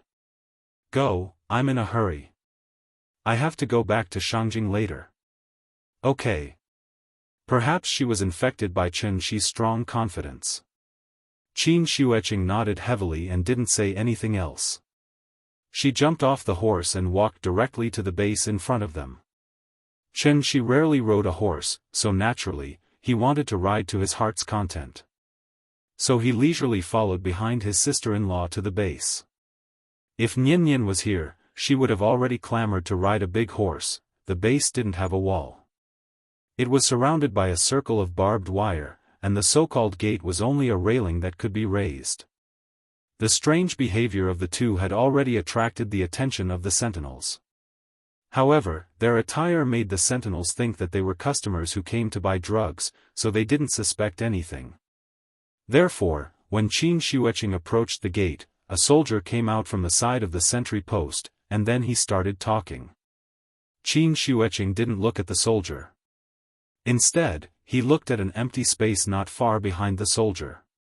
There were a lot of wooden stakes there, and a few of them had people tied to them, just like the crucified Jesus. These people were full of scars, and they hung on the stakes motionlessly. No one knew whether they were dead or alive. She took a closer look, and after confirming that those people were not Hua Xia's people, she could not help but let out a sigh of relief. If the hostages were to die here, the reputation of the Shangjing Emergency Department would be completely lost. Seeing that Qin Shueqing didn't reply, the soldier was a little angry, so he wanted to come up to her and take her back for questioning. Just as he reached out to grab Qin Shueqing's left arm, Qin Shueqing made the first move and directly grabbed the soldier's neck. Gotcha! Qin Shueqing exerted a little force with her slender fingers, and the unlucky guy's neck was broken.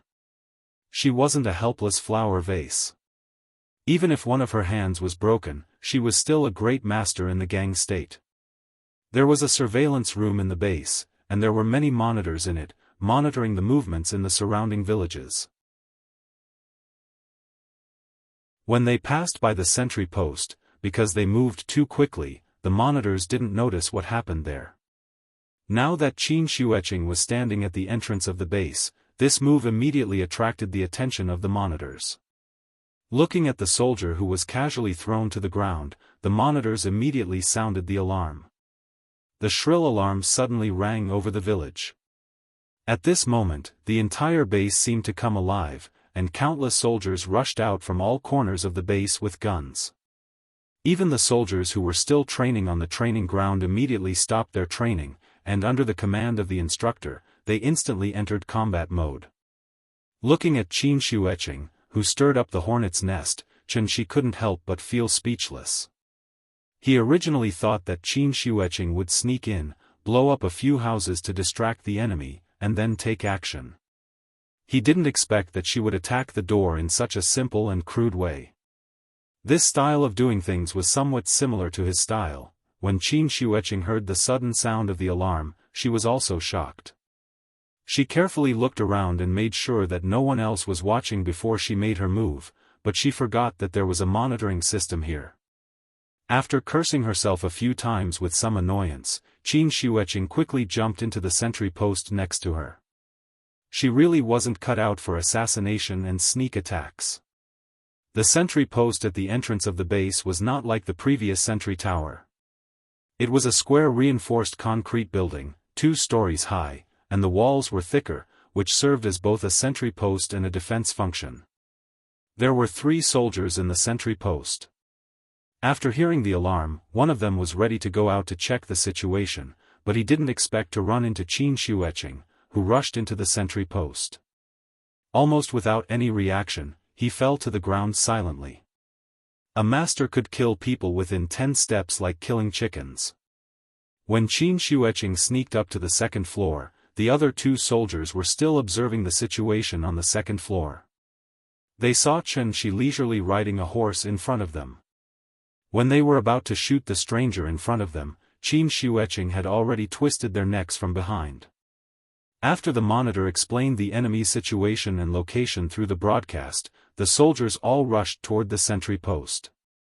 After all, they were not a regular army, but the private armed forces of the drug lords, so they didn't have high discipline. When they heard that the enemy had invaded, they swarmed over. Qin Shueqing sneaked a glance at the situation below. There were at least 200 to 300 people, and they were all fully armed soldiers. These private armed forces were actually not much different from terrorists, so when they saw the body at the gate, they didn't need anyone to give orders, and 3 soldiers carrying rocket launchers directly walked out. The drug lords lacked everything, but money. It was just a sentry post, and they could just blow it up and fix it later. They were carrying Carl Gustav M3 84mm rocket launchers, which were only produced in the 1990s and had been purchased and equipped by many countries. They could destroy all armored vehicles, including heavy tanks, as well as defense facilities such as bunkers, field fortifications, and so on within a range of 300 meters. The rocket launcher's initial speed was not fast, only 110 meters per second. After it was fired, it would keep accelerating until it was close to the speed of sound. 3 rocket launchers left 3 long trails of thick smoke behind them as they blasted directly toward the isolated sentry post. Qin Shueqing hid behind a hole in the wall on the second floor of the sentry post, not daring to show her head. After hearing a series of buzzing sounds, she felt that something was wrong. Just as she was about to secretly observe the situation outside, a violent explosion occurred. Boom! Boom! Boom! Gravel flew everywhere, and the ground shook. The sentry post shook violently, and Qin Shueqing suddenly felt a sense of fear in her heart. After about 10 seconds, the violent shaking gradually subsided. Qin Shueqing secretly poked her head out and was immediately shocked. The explosion did not hit the sentry post, but the crowd below. Fortunately, they didn't use anti-personnel shells, but armor-piercing shells. Otherwise, there would be no survivors here. Clatter, clatter, the sound of horse hooves sounded again. After using his true essence to calm the frightened horse, Chen Shi rode into the base leisurely. He had to admit that his sister-in-law was indeed talented in gathering monsters. Otherwise, even if there were 3 more rocket launchers, it would be impossible to cause such a huge loss to the enemy. They actually dared to shoot his sister-in-law in front of him with an RPG.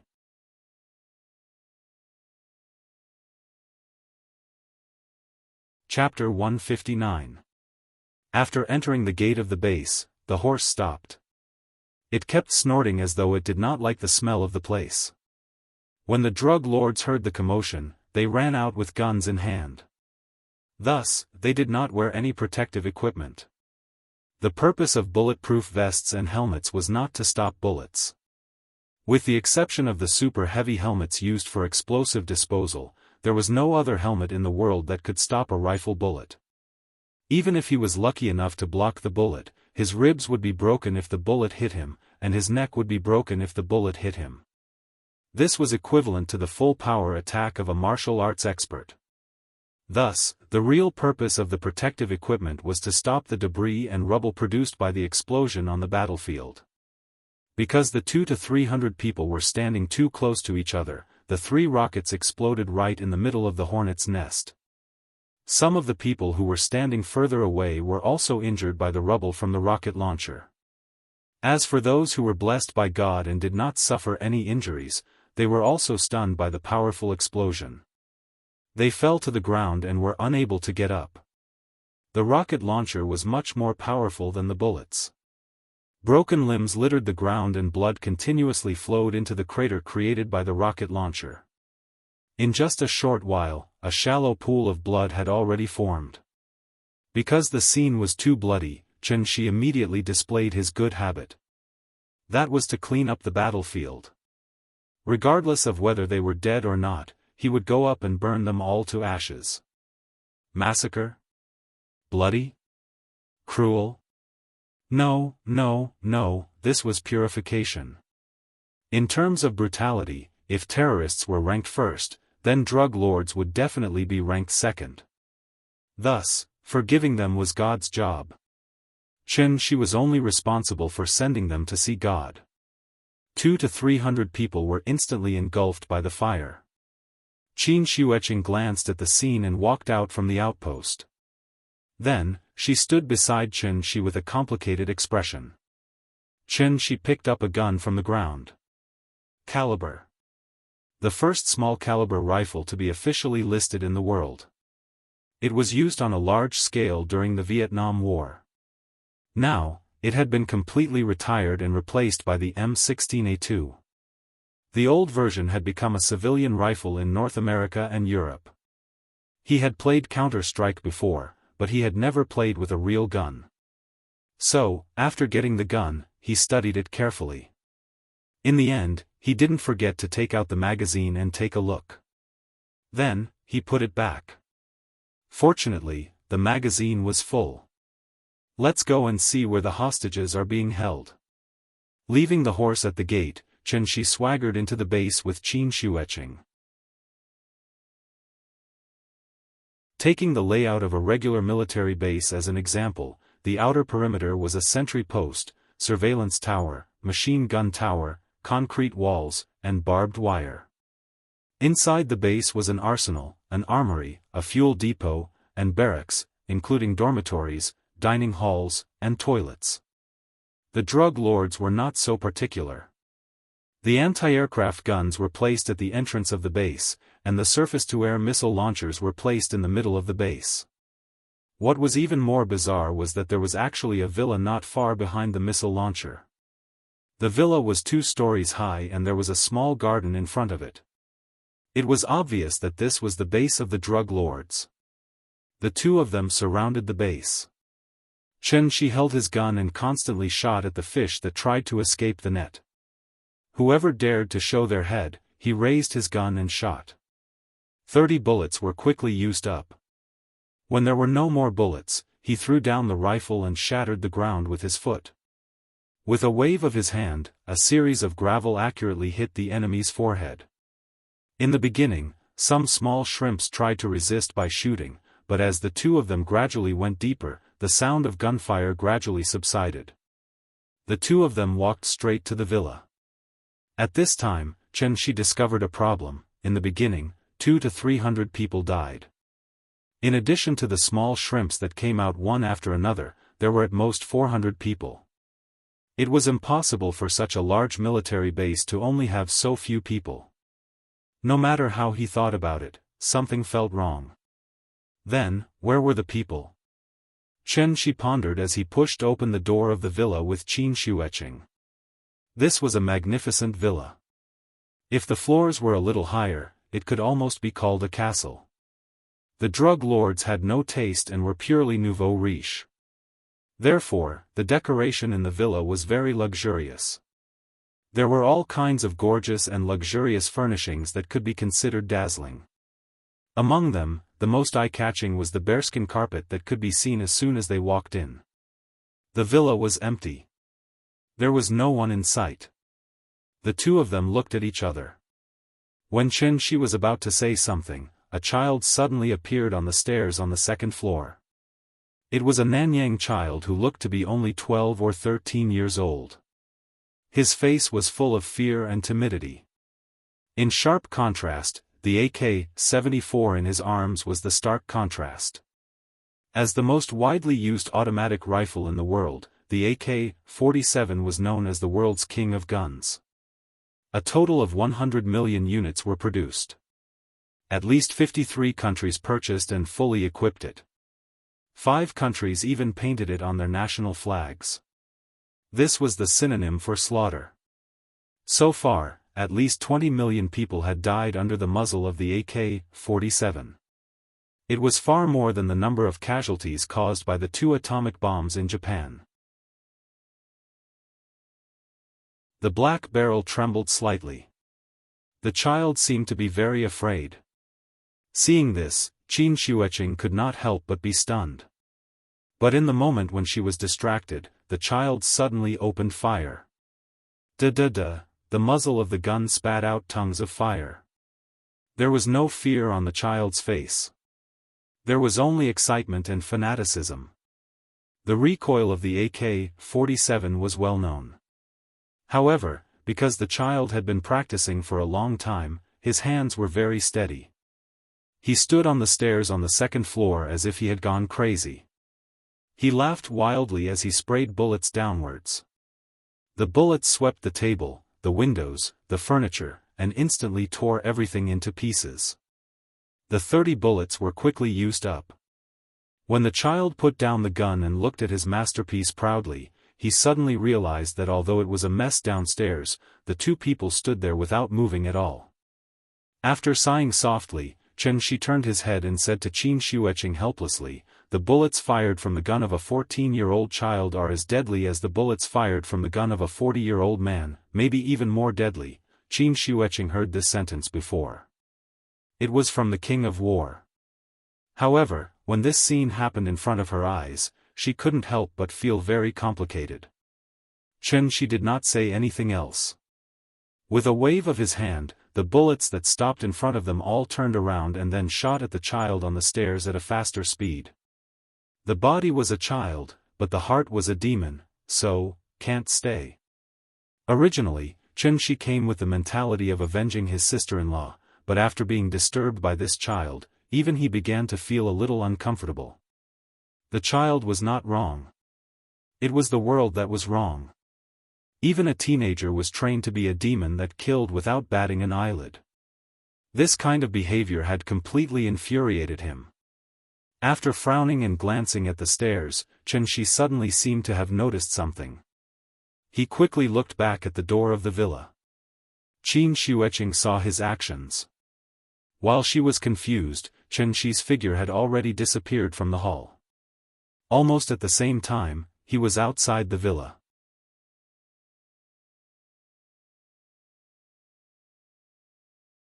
Chapter 160.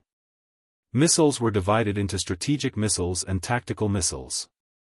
The Tau anti-tank missile was a tactical missile. It was produced and used in large quantities during the Cold War. It could be launched from vehicles or helicopters, or it could be carried by infantry.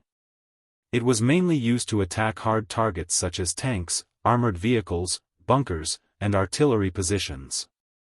The missile was 164 meters long, the diameter was 152 meters, and the total weight was 47 kilograms. In the unfinished Syrian war, a new tactic gradually became popular. As long as they encountered a fortification that was easy to defend and difficult to attack, they would directly bombard it with a Tau missile and blow it up together with the fortification. Simple and convenient. Of course, this tactic was patented by the rich. The price of a Tau anti-tank missile was about $60,000, which was equivalent to 10 AK-47s plus 100,000 bullets, and it was also equivalent to a BMW 5 Series. It sounded like a lot, but for drug dealers, this small amount of money was nothing. When the Tau missile was just launched, its flying speed was only 65 meters per second, which was not as fast as a rocket launcher. But when the wings were unfolded and the propulsion device was activated, the flying speed would increase sharply and could exceed the speed of sound in a very short time. Because he was distracted by the child, Shi didn't notice the strangeness outside the house. By the time he reacted, the missile was already right in front of him. Boom! The sudden explosion instantly set off a burst of intense flames and thick smoke. The overwhelming flames covered more than half of the villa. Qin Shueqing rushed out of the villa to take a look. She saw Shi standing at the door of the villa, his right hand raised in the air. A semicircular invisible shield blocked the flames and smoke set off by the explosion in the air. Qin Shueqing looked up and saw every detail. The raging flames above the villa looked terrifying, but it was like a monster locked in a glass room. It could only roar and wreak havoc outside. It was like watching a silent movie. The invisible shield even blocked the sound, so only the dancing flames in the sky could be seen, but no sound could be heard. Shi withdrew his right hand, and some small flames fell from the sky. What followed were some pitch-black oil and debris, which were the remains of the missile. No need to search, the person is definitely not here. Huh? What do you mean? If I'm not wrong, this base is just a cover-up. After hearing his words, Qin Shueqing frowned and began to think. When she stood behind Shi and was about to say something, Shi suddenly jumped up from the ground and flew directly into the air. As he flew higher and higher, the topography of Meimen appeared clearly in front of Shi. The base, the village, the sea of poppy flowers. From a high vantage point, he could see everything clearly. The base seemed to be very big, but there were not many people inside, which was very unreasonable. Moreover, as soon as they stepped into the villa, a missile was fired at them. This also meant that someone was definitely secretly observing them. Xianxia was too lazy to play the game of cat and mouse with them, so he directly flew up. He wanted to see what other tricks this newly emerged drug lord had up his sleeve. Xianxia hovered in the air, carefully observing every detail below. Because his divine sense had not been restored, he could only use this method to find the enemy's traces. While he was looking around, about 700 or 800 meters behind the base, there was a small soil slope. Suddenly, there was a slight noise from below the soil slope. Immediately afterward, a gate suddenly appeared on the soil slope. After the gate opened, something slowly rose from below. A missile launcher. Unlike the empty shelf in the center of the base, there were already 4 pottery missiles on it. In just a few seconds, the launcher was ready, and the warhead was aimed at Xianxia in the sky. However, just as the first missile flew off the launcher, Xianxia suddenly raised his right palm, and his palm was facing the missile. Just like a traffic policeman directing traffic, the missile suddenly stopped in midair. 2 seconds later, the missile's wings opened, and the propulsion device was fully activated. Accompanied by a strong and dazzling fire, the smoke at the tail of the missile became thicker and thicker, and its body began to tremble violently. However, no matter how hard the propulsion device tried, the missile could not fly forward. After another 3 seconds, just as the second missile was about to leave the launcher, Xianxia suddenly clenched her fingers. He grasped the air. That invisible true essence seemed to have substance, and in an instant, it exploded the first missile, and also detonated the 3 missiles next to it. Boom! It shook the sky and the earth, and dust flew everywhere. The violent explosion instantly flattened the entire soil slope, and a huge cloud of smoke suddenly rose from below the soil slope. When the smoke and dust dispersed, the launcher hidden under the soil slope was completely exposed. Of course, only ruins were left. It had to be said that this drug lord called Wuxia was indeed very creative, and he even specially built a fake base to attract the attention of the outside world.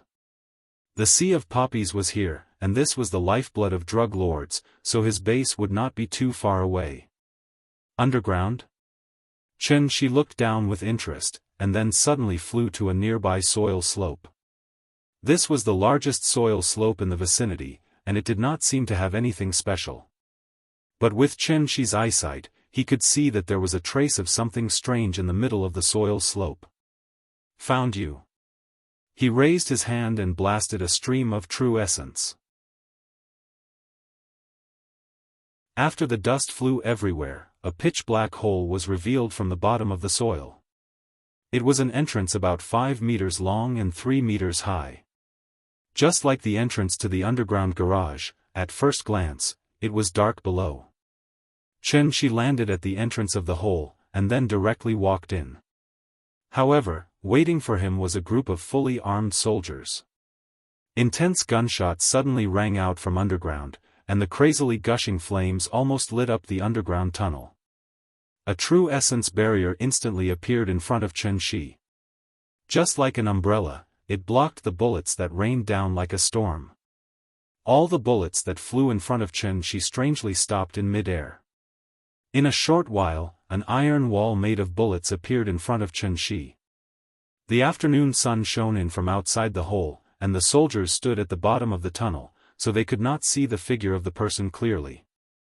They looked up, and no matter how hard they tried, they could only see a vague shadow at the entrance of the tunnel.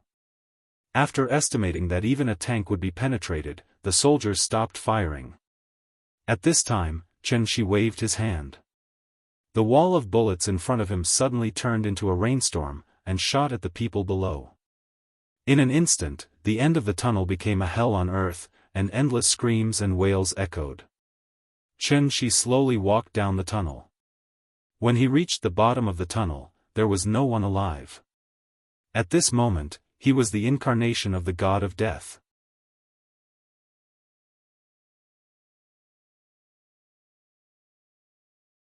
Chapter 161. The explosion just now caught Qin Shueqing's attention. Although she couldn't fly, her running speed wasn't slow. As soon as Qin Shi walked into the tunnel, she had already rushed over. Martial artists were too weak in the face of modern weapons. It was fine if it was an assassination, but when it came to a large-scale confrontation like this, she could only hide in the back and cheer. After all, she couldn't compare to a non-human existence, right? So even if she didn't want to admit defeat, she could only obediently hide behind Qin Shi and follow her cheap brother-in-law to sweep through everything. The underground base was about the size of 3 or 4 football fields, about the same size as the fake base outside.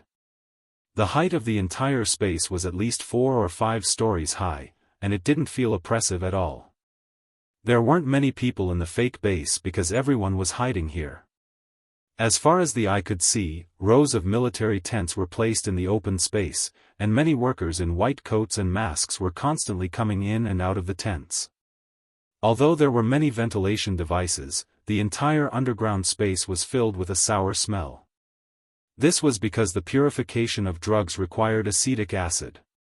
How was this a military base? It was clearly a huge drug manufacturing factory. At the same time, it was also an inexhaustible natural treasury. After Qin Shi killed the soldiers at the end of the tunnel, he stepped into the air and walked directly over the pile of corpses. Qin Shueqing didn't have his ability, so she could only jump into the open space on the opposite side. Then, they were surrounded. With the two of them as the center, hundreds of fully armed soldiers fanned out and pointed their guns at them. However, this time, the other party seemed to have learned their lesson, so they didn't immediately attack. Qin Shi glanced around. Wherever his gaze landed, the soldiers all retreated in fear. The originally slightly loose encirclement was expanded by his gaze just like that. Only one person didn't move. It was a middle-aged man with dark skin. He looked to be in his 40s and was about 1.8 meters tall. Compared to the Nanyang people around him, his height was like a crane in a flock of chickens. Respected Celestial, greetings. The middle-aged man's Chinese was much more standard than Bai Rongcheng's, so Qin Shi immediately frowned and asked, "Are you from Wuxia?" "No, I'm from Shan." "Alright, as long as you're happy."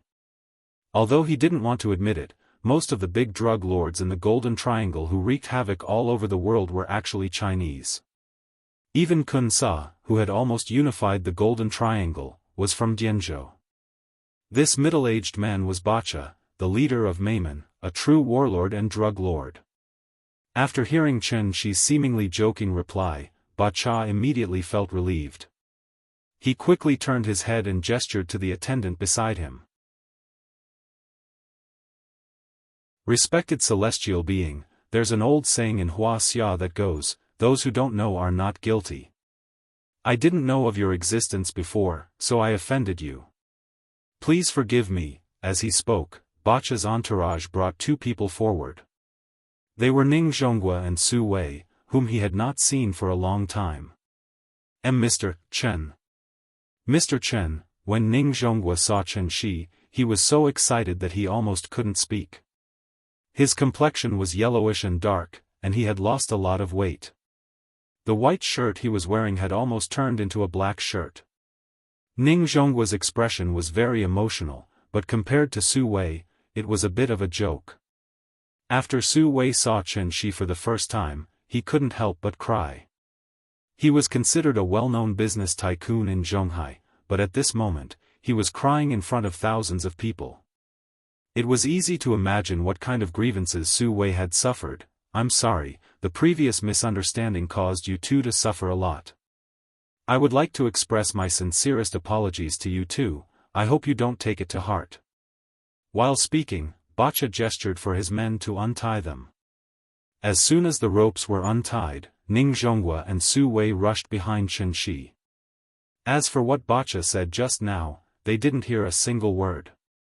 Qin Shueqing looked at the two with slight disdain and then slightly distanced herself from them. Thinking about it, these 2 unlucky bastards were kidnapped all the way from Zhonghai to the Golden Triangle. They had to travel on land, and because of the Wu Lian's pursuit, they had to follow the group of Nanyang people over mountains and valleys. They were bitten by insects and snakes, but they had to wade in muddy water and swamps. If they couldn't keep up, they would be whipped. The two tycoons of the business world had lived like princes for most of their lives.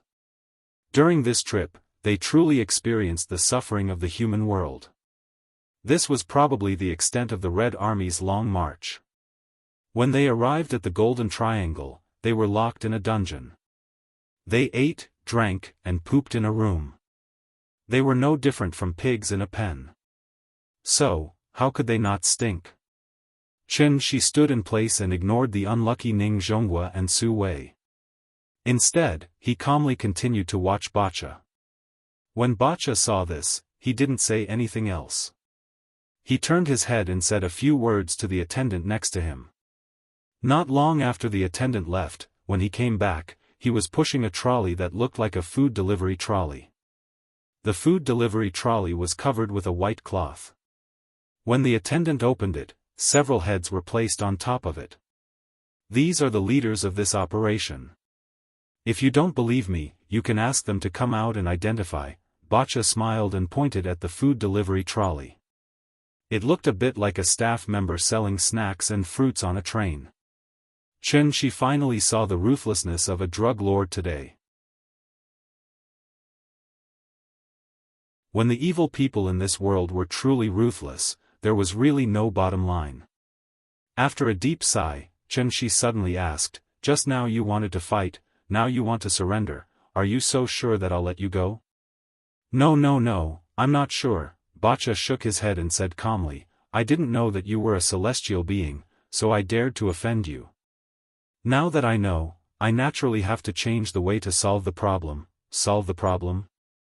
How? With the people behind you?" After saying this, Shi once again scanned the surroundings. As far as his eyes could see, the soldiers all retreated. At this moment, he was like Zhang Fei at the Changban slope. His roar scared Xia Hojia to death, and he alone forced the millions of Chao soldiers to retreat. After seeing his inhuman methods, the morale of the soldiers fell to the bottom. Because they weren't facing a human at all, how could they fight? However, Bacha seemed to have already expected Shi's reaction. So after hearing Shi's words, he didn't panic at all. Instead, as if he was making an introduction, he calmly said, "When I first built this underground base, I already buried 5,000 tons of explosives. 5,000 tons of explosives was equivalent to 8,000 Tomahawk missiles, which was also equivalent to a quarter of the Hiroshima nuclear explosion. And this was his trump card.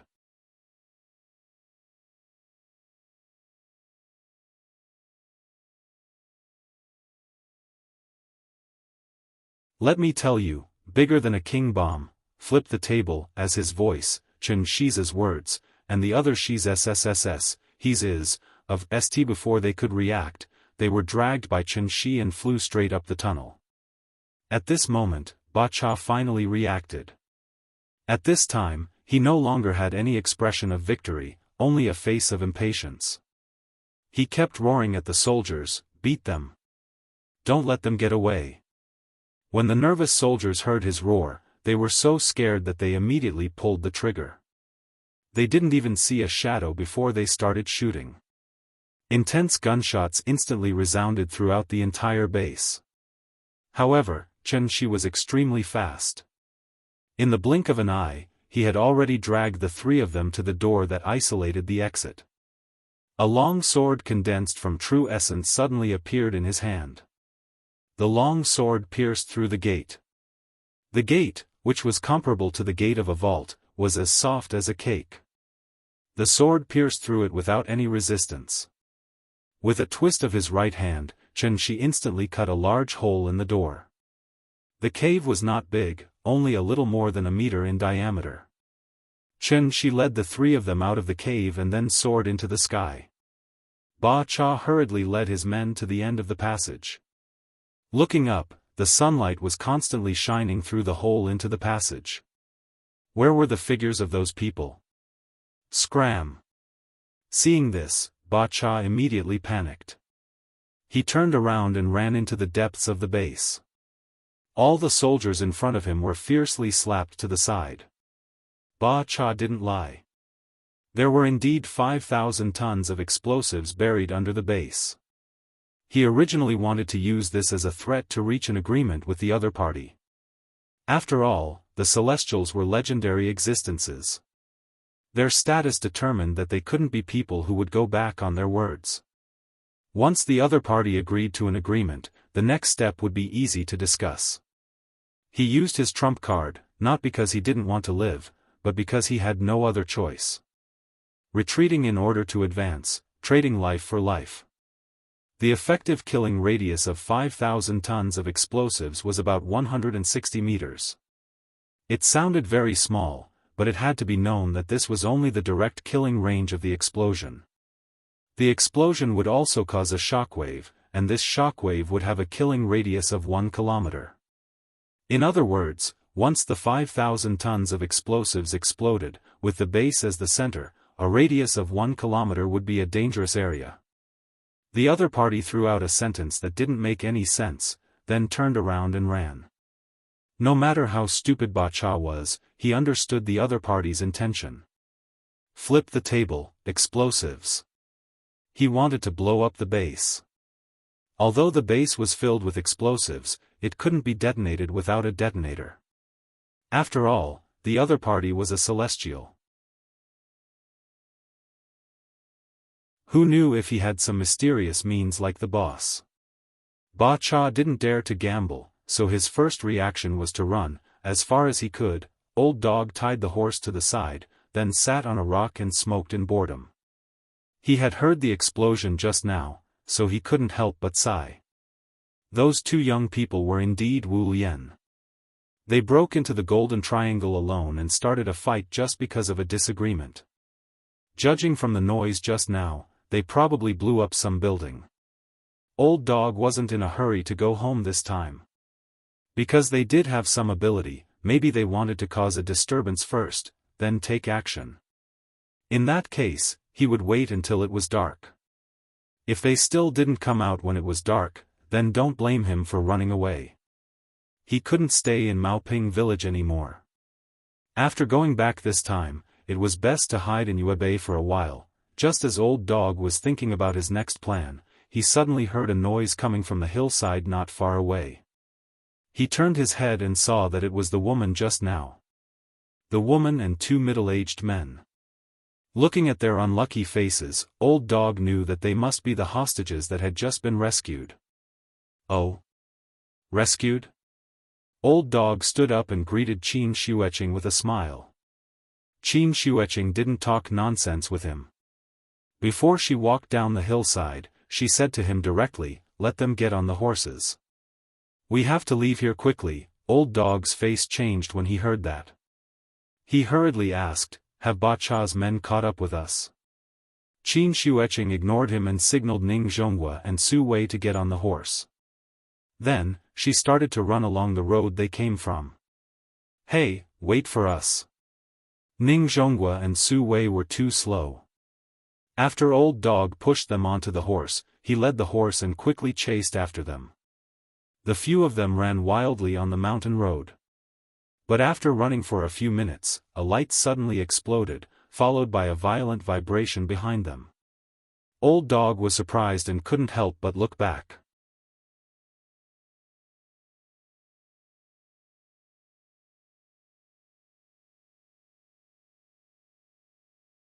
She didn't know what she was thinking, but she suddenly took out her phone and mumbled to herself, "But seriously, this place is really beautiful. I have to take a picture as a souvenir." As she spoke, Qin Shueqing took a picture of everything in front of her. Click. The blue sky, the white clouds, and the endless sea of bright red flowers. Chen Shi's back was particularly prominent in the sea of flowers. There are flowers in the world like a sea.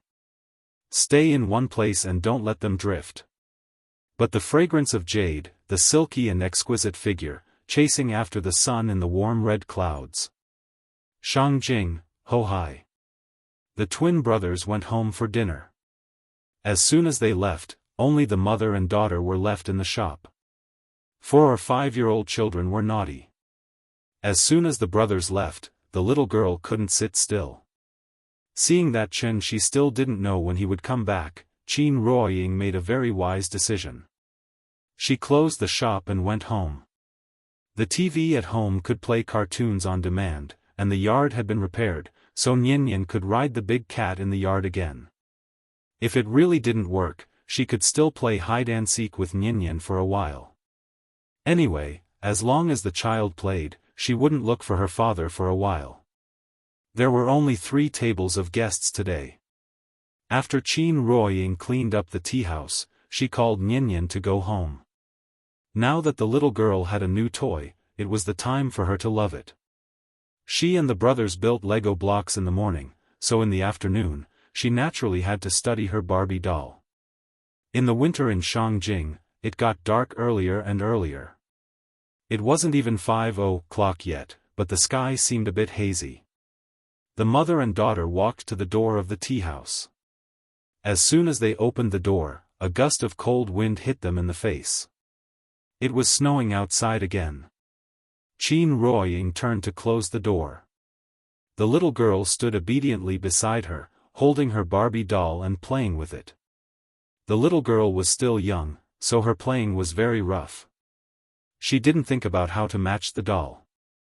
Instead, she constantly twisted the Barbie doll's limbs and made a variety of abnormal shapes. The mother and daughter didn't notice that Xianxia had come back. Because there were no passers-by nearby, Xianxia landed directly on the street outside the tea house. Nian wore a white down jacket today, a pair of brown cotton boots on her feet, and a pink wool thermal hat on her head. She looked round and very cute. Qin Ruoying also wore a white down jacket, which was a parent-child outfit with Nian. She didn't wear a hat, and her beautiful black hair naturally hung down to her shoulders, which she casually tied together with a rubber band. Xianxia didn't disturb them. When Qin Ruoying closed the door and turned to take Nian home, she suddenly saw Xianxia on the street. It seemed that she was startled by the sudden appearance of Xianxia. Qin Ruoying immediately rolled her eyes at him. At this time, the little girl also looked up and saw Xianxia. "Papa! You're back!" With a clear sound of "Papa," the little girl let go of Qin Ruoying's hand, waved her arms and ran toward Xianxia. Xianxia quickly squatted down and held the little girl in his arms. After Xianxia stood up with her in his arms, the little girl sat in Xianxia's arms and handed the Barbie doll to Xianxia.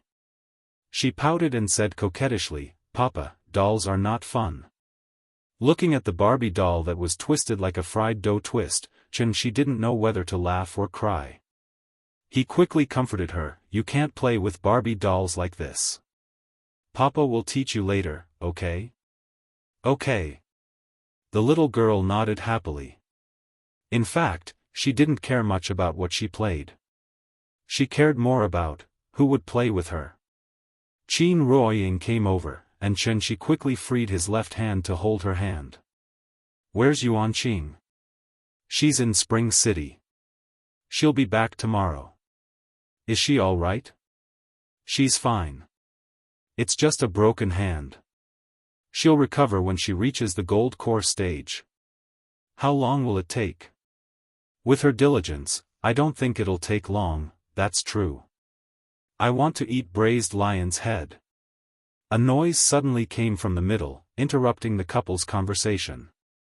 It turned out that the little girl was a little unhappy because they kept talking and neglected her. "Okay, Papa will make it for you. What else do you want to eat?" "Kung Pao chicken." "Okay, what else?" "Pork ribs, sweet and sour pork ribs." "Okay, Papa will make it for you. Papa is the best." "What about Mommy?" "Mommy is good too."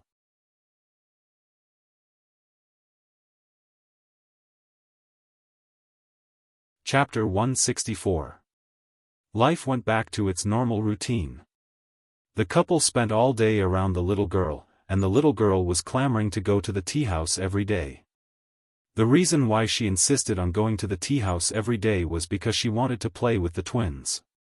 Therefore, the tea house by Hohai Lakeside opened punctually every day even though business wasn't good. There were only a few customers, and they couldn't even cover the water and electricity bills, not to mention the rent. The so-called, building a house in the human realm without the noise of carriages and horses.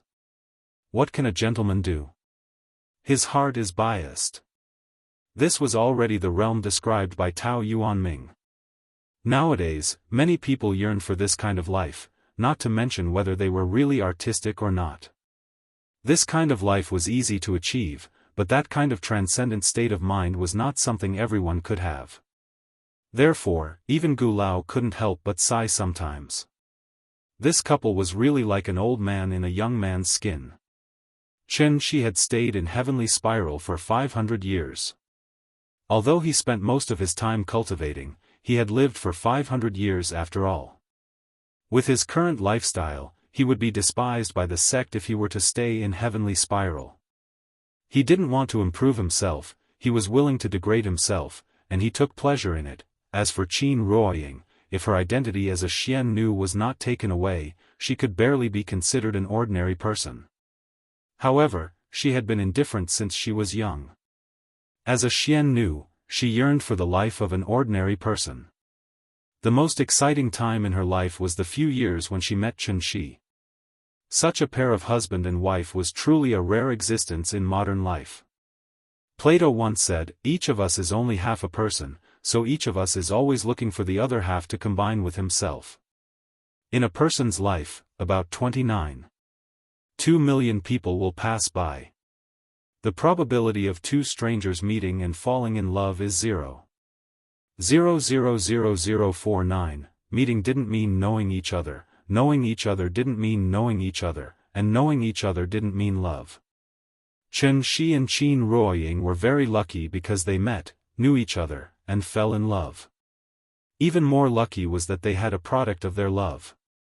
Just like the casual game, Traveling Frog, which became popular overnight throughout the country. Nian was the little frog that Chen Shi and Qin Ruoying raised together. Nian was still young, so her biggest hobby was to play. When she grew up, perhaps she would be like this little frog. She would bring her own lotus leaf hat and luggage, then bid farewell to her parents and travel to the outside world alone. Along the way, who would Nian meet? What kind of novel things would she see? What kind of life experiences would she have? As parents, Chen Shi and Qin Ruoying knew nothing about this. Children would eventually grow up, and Nian would eventually become an independent existence. They would not be able to interfere too much, so they could only place their concern and longing for her.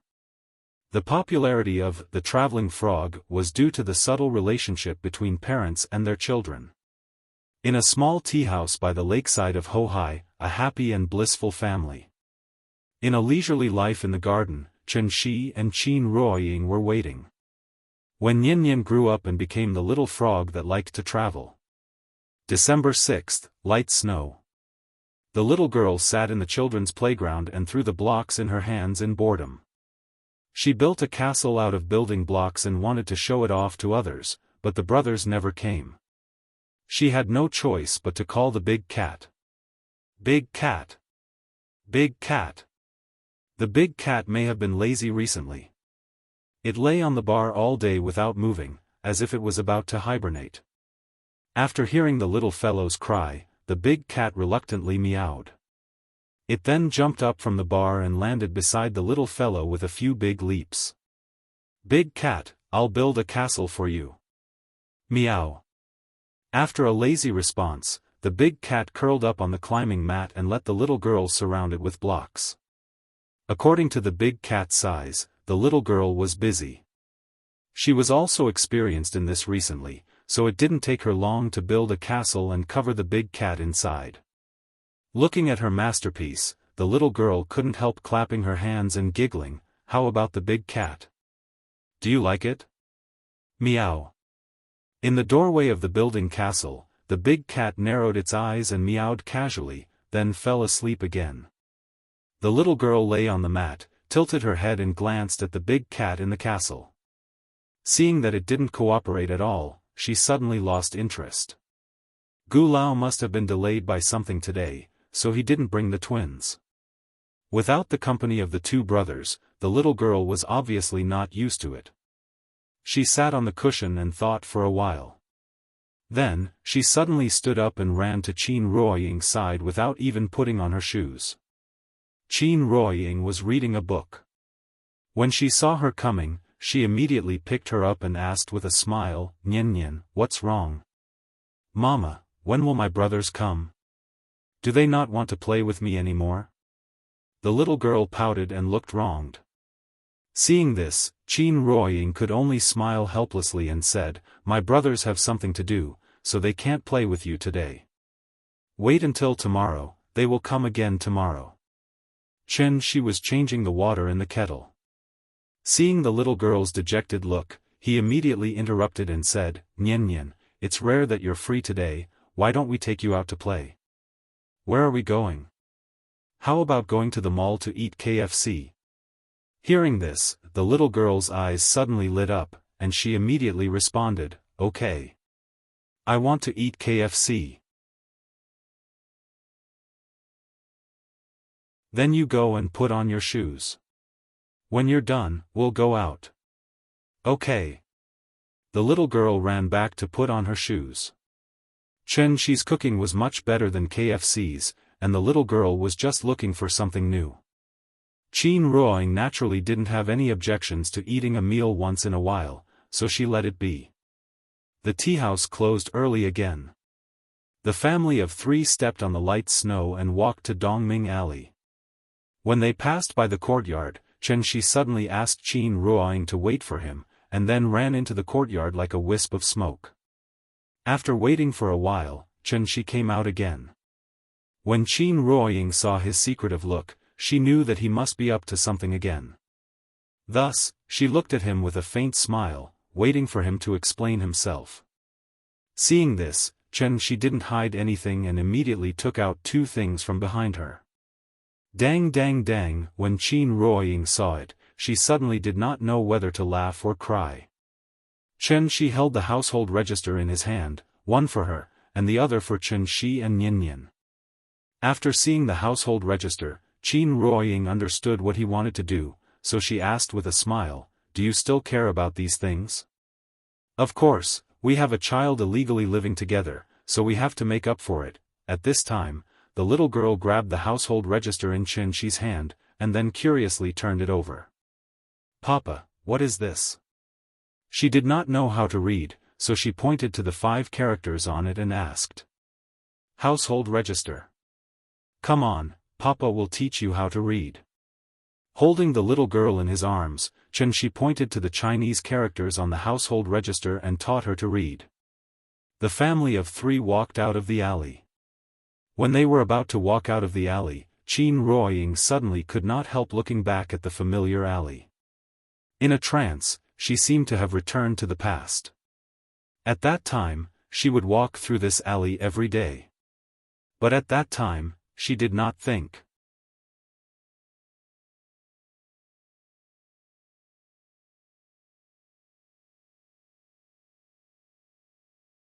He looked at the marriage certificate in his hand and then looked at his lover beside him. Even the look in his eyes was slightly different. Chen-Shi wanted to show the marriage certificate to Qin Ruoying, but the little girl in her arms snatched it away. The little fellow looked at her parents in the photo and giggled for a while.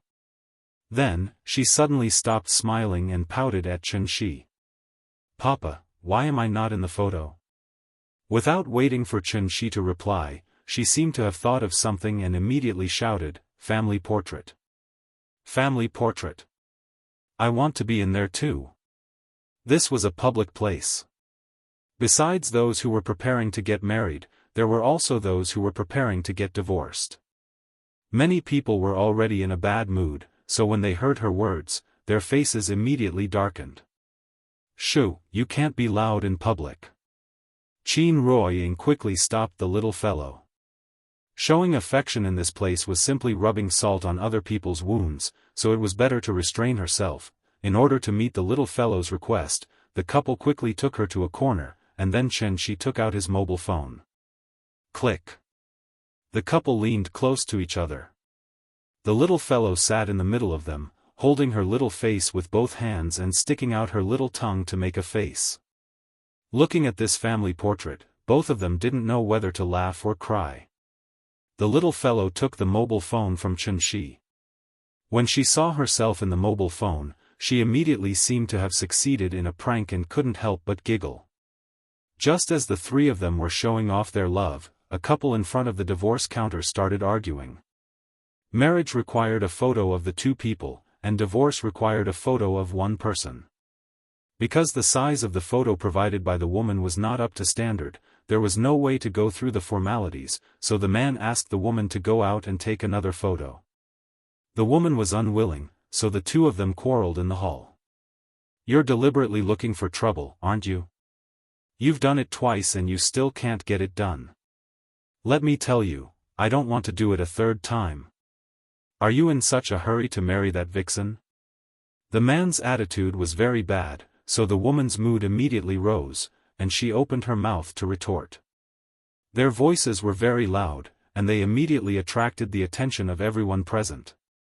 When the man heard the woman's words, he was so angry that even his face turned red, so he roared angrily, "Watch your mouth. At this point, both of us know what's going on. Don't embarrass yourself here with me." The woman was stunned.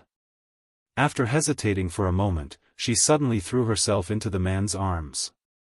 Then, the woman cried bitterly as she lay in the man's arms and murmured, "I don't want a divorce. I don't want it. Let's start over, okay? Okay?" The man was also stunned.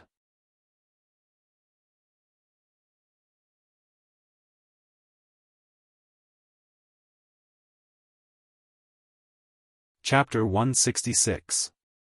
Using KFC as bait, Xianxia took the little fellow out. After getting the marriage certificate, the family of three took a taxi and went straight to the World Trade Center. When Xianxia brought the little fellow to Shangjing last time, the father and daughter mostly went to scenic spots. This time, when they suddenly came to the shopping mall, the little fellow was immediately dazzled by the dazzling lineup of shops on both sides of the street. There were many big shopping malls in Shangjing, and the World Trade Center's Heaven Staircase was relatively unique. Because it had a semi-closed pedestrian street, and above the pedestrian street, there was a 250-meter-long LED electronic light screen. In the evening, the sky screen would begin to play various videos, so there were often marriage proposals here. For 3,000 yuan, you could play a 3-minute proposal video on the sky screen. When the video suddenly played, the moment of romance could really melt anyone. Therefore, it was rumored that the success rate of marriage proposals here was particularly high. It was still early, and it was winter, so the World Trade Center's Heaven Staircase looked a little deserted. The couple took the little fellow around and then went into a children's experience hall. The children's experience hall was very large, and as soon as they entered, they saw a huge Tyrannosaurus Rex. The little fellow was startled by the vivid Tyrannosaurus Rex. After coming back to her senses, she immediately asked Xianxia to put her down, and then ran to the Tyrannosaurus Rex, tiptoed, and shook hands with it. While shaking hands with the Tyrannosaurus Rex, the little fellow turned back and asked, "Papa, what is this?" "It's a Tyrannosaurus Rex, an extinct animal, so you can't see it in the zoo." "Oh." The little fellow surrounded the Tyrannosaurus Rex and studied it carefully. Xianxia watched her, and Qin Ruoying turned around to buy her a ticket. After playing with the Tyrannosaurus Rex for a while, the little fellow ran back to Xianxia, and then pulled him in to play. This Tyrannosaurus Rex had attracted her attention, so she was very interested in the things inside the experience hall. The floor of the children's experience hall was cushioned, so shoes could not be worn in. After changing shoes, the family of three walked into the entertainment area. After entering the door, there was a large sand pit. The sand was carefully selected fine sand. The little fellow changed into her boots and jumped in directly. In the sandpit, there was an excavator toy that was especially popular in the past 2 years. Under Chen Shi's guidance, the little girl successfully operated the excavator to dig out a pile of sand and put it into the hopper truck. Then, she happily rolled around in the sand pile. As a professional children's experience center, there were too many toys here. There were children's castles, children's rock climbing, small tunnels, and combination maze slides. There was everything that one could think of, but there was nothing that one could not see. After playing one round, the little guy was already so tired that he was dripping with sweat. Even his underwear was soaked with sweat. In order to let her rest, the couple continued to bring her inside and came to the painting area. The little girl had learned to draw in kindergarten, so when she got the coloring board, she sat on the stool obediently and studied it. Chen Shi and Qin Ruoying sat on either side of her and watched her casually paint on the drawing board with a watercolor pen.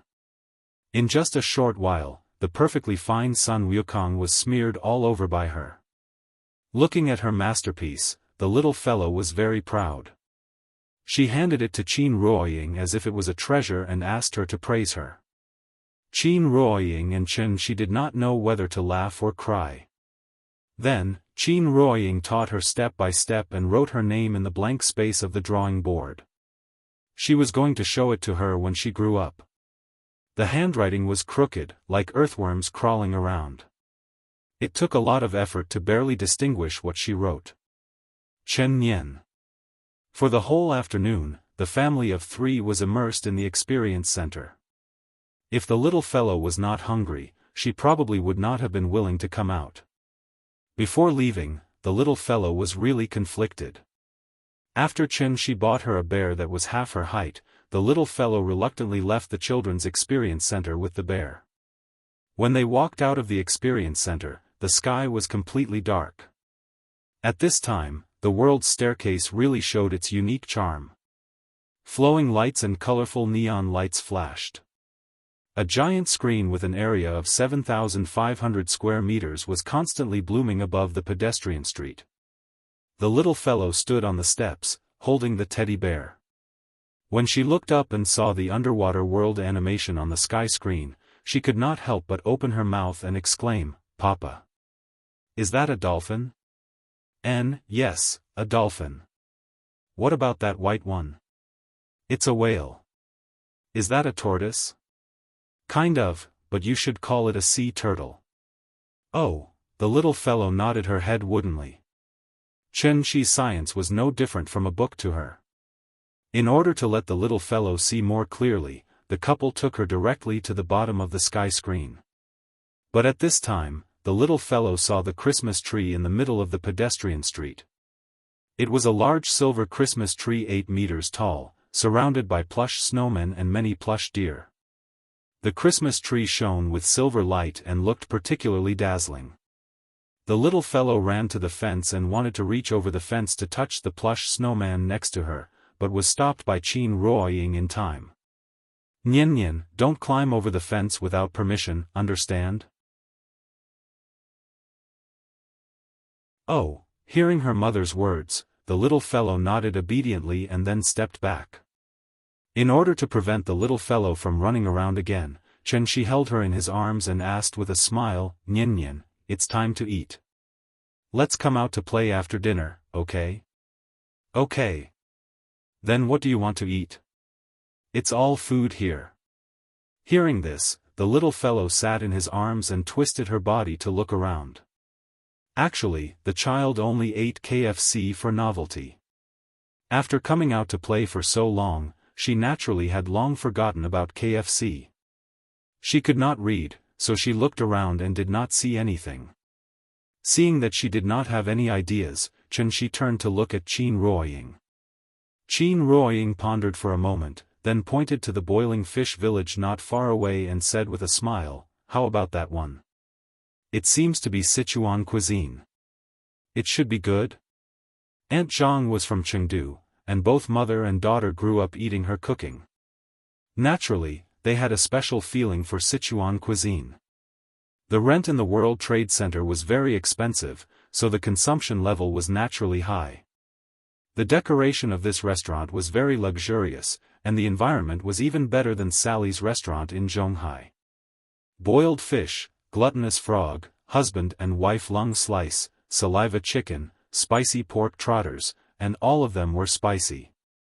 The child was still young, so Qin Ruoying specifically asked for less chili, just a little spicy. But even so, the little fellow's face was red from the spiciness. She kept sucking in the cold air, but her mouth did not stop for a moment, and she kept shouting that it was delicious. She was strong on the outside but weak on the inside. She shouted that it was delicious, but she could not eat much before she was full. Qin Ruoying could not eat much either. Looking at the table full of leftovers, Qianxi had to ask the waiter to pack it up. After eating, the little fellow seemed to be tired. After she handed the toy bear to Qin Ruoying, she obediently shrank in Qianxi's arms. In just a short while, he had already fallen into a deep sleep.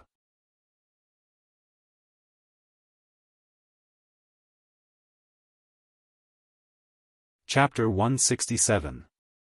The next morning. When Qin Ruoying got up and washed up, Qianxi was already busy in the yard. He dug another hole in the bluestone floor that had just been paved. After glancing at the little guy who was still sleeping soundly, Qin Ruoying quietly walked out of the west wing. When she came to Qianxi's side, she found that Qianxi had gotten a jar from somewhere. He was squatting next to the jar, busy with something. After noticing that Qin Ruoying came over, Qianxi looked back at her, picked up a bowl from the side, and scooped some wine from the jar with the bowl. Qin Ruoying just took the bowl from him, and a fragrant smell of wine rose directly from the bowl and hit her nose. The smell of the wine was very light, and there was a slight indescribable fragrance in it. "This is wine?" "Yes, have a taste." Hearing this, Qin Ruoying picked up the bowl and took a sip. She didn't drink and didn't know much about wine. But with this sip, she could still feel a fragrant but not overpowering, mellow and elegant taste from it. In the unique spicy taste of white wine, there was a clear, refreshing, mellow, and clean taste. It was really soft in the mouth, and the aftertaste was pleasant. It was very delicious. "What wine is this?" "Daughter's red." "How is it?" "My skills are good, right?" "You can make wine?" "Of course, your husband knows everything, and there is nothing he can't do." Qianxi smiled proudly. Qin Ruoying smiled and glanced at the empty wine bottle beside him, but didn't say anything. Maotai, Fengjiu, Luzhou Laojiu, Shifengjiu, the four famous wines of Huaxia were all taken by him. In addition, there was also Wuliangye, Guojiu 1573, Jian Nanchun, and so on. No matter what type of wine it was, whether it was Maotai flavored, Qingfeng flavored, or Feng flavored, they were all put into a soil jar by Qianxi. This was a jar of wine that gathered the great achievements of all kinds of wine, soaked wine. The wine was not important. What was important was the spirit medicine within. It wasn't an exaggeration to say that every drop was a great supplement in the world. One drop was equivalent to a Peiyuan Dan. After being refined by Qianxi with her immortal techniques, the wine could truly be considered the so-called nectar of the bejeweled nectar. After the wine entered his mouth, the spiritual qi of heaven and earth contained in it flowed through his throat and into his limbs. Qin Ruoying only felt that the more she drank, the more sober she became. In a short while, she drank the entire bowl of wine into her stomach. Seeing that she liked it very much, Qianxi asked with a smile, "Would you like another bowl?" Hearing this, Qin Ruoying thought for a moment and shook her head. She chuckled and said, "This is not the time to drink new Hong. Let's bury it. When Yin Yin gets married in the future, we'll have a drink together." "All right." After covering the jar and putting it into the hole under the locust tree, Qianxi set up a spirit-gathering formation and a spirit-binding formation around it. In order to prevent it from being accidentally destroyed, Qianxi even set up a defensive formation. What a joke. This was the new Hong that he had specially brewed for Nian. What if it was stolen? As early as 304 AD, the world's first botanist, Ji Han, wrote the description of southern vegetation. It said that when a woman was a few years old, she would brew wine. When a woman was about to get married, she would prepare wine for the guests. It was called Nu Hong, and the taste was absolutely delicious. After giving birth to a daughter, she would brew a jar of Nu Hong and hide it under the osmanthus tree at home. When she was free, she would step under the osmanthus tree a few times, as if her heart would feel more at ease. The daughter's hair would be tied with a red headband. Her eyebrows and eyes would be like willow leaves during the Qingming festival. She would become more beautiful and bigger day by day. When the daughter got married, the father would dig out this jar of wine as a dowry. According to the customs of ancient times, the first 3 bowls of wine that the daughter scooped out of the jar would be presented to her father-in-law, and her husband. The meaning was that she prayed for the family to be healthy and prosperous. Daughters were the treasures of fathers. When he thought that Nian would grow up and get married in the future, Xianxia felt like the cabbage that he had worked so hard to grow had been eaten by a pig. Many people felt that it was a loss to have a daughter, but they never thought that other people's pigs had eaten their cabbage, but it was because of this cabbage that other people's pigs had become their pigs. Of course, this was just a joke. After all, the idea of favoring boys over girls was not as serious as before. After using soil to cover the jar, Xianxia restored the tiles on the ground to normal. No one would be able to tell that there was a jar of wine buried under the ground. He turned around and was about to call Qin Ruoying back to the room when Qin Ruoying looked thoughtfully at the east wing and asked, "It's been 3 days. Why hasn't Yuan Qin returned yet? She's probably delayed by other things." "Don't worry, she'll be fine." After indicating that Qin Ruoying did not need to worry, Xianxia led her back to the west wing. Perhaps it was because she was too tired from playing yesterday, so it was already past 9 in the morning, but the little fellow was still asleep. It was rare for the little fellow to sleep so soundly, so the couple did not wake her up. Instead, they sat in the other corner of the room and let Xianxia guide Qin Ruoying's cultivation. Qin Ruoying's cultivation was also slacking. Even if Xianxia gave her all kinds of cheats, she had only just stepped into the early stage of qi refinement after cultivating for so long. She was not anxious at all. When it was about 11 o'clock in the morning, the little guy finally let out a whimper. During this time, Qin Ruoying had been taking care of her. After hearing the little fellow's moans, Qin Ruoying immediately stopped cultivating and quickly walked to the bedside. "Nian, are you awake?" Ugh, the little fellow did not speak. She mumbled and rolled on the bed. After she moved her body and was almost awake, Qin Ruoying picked her up from the bed and went straight to the bathroom. Probably because she slept for too long, the little fellow did not come back to her senses for a long time. After washing up, she directly lay on Qin Ruoying's shoulder and continued to sleep listlessly. When Xianxia saw her unlucky appearance, he could not help but pinch her little face, and then took a crystal bun and waved it in front of her eyes. "Whoa!" With delicious food in front of her, the little fellow finally became energetic and stretched out her neck to take a bite. But at this time, Xianxia suddenly retracted his hand, making her bite empty air. The little fellow pouted and was about to be unhappy. Xianxia hurriedly stuffed the bun into her mouth. "Is it delicious?" "Delicious." When the bun entered her mouth, there was a strong fragrance. She was also greedy. She bit off more than half of it in one bite. Her mouth was like a hamster's mouth, round and very cute. "Eat slowly, don't choke." Qin Ruoying touched her head, then put her on the chair and let her eat. At this time, Xianxia's phone suddenly rang. He picked up the phone and saw that it was a call from Gu Lao. "Hello? Gu Lao? Boss Chen, why are you not open today?" "Hey, the child slept in and delayed the opening." Please wait a moment, we will come right away. Okay, then we will wait outside for a while. Today, the little fellow got up too late.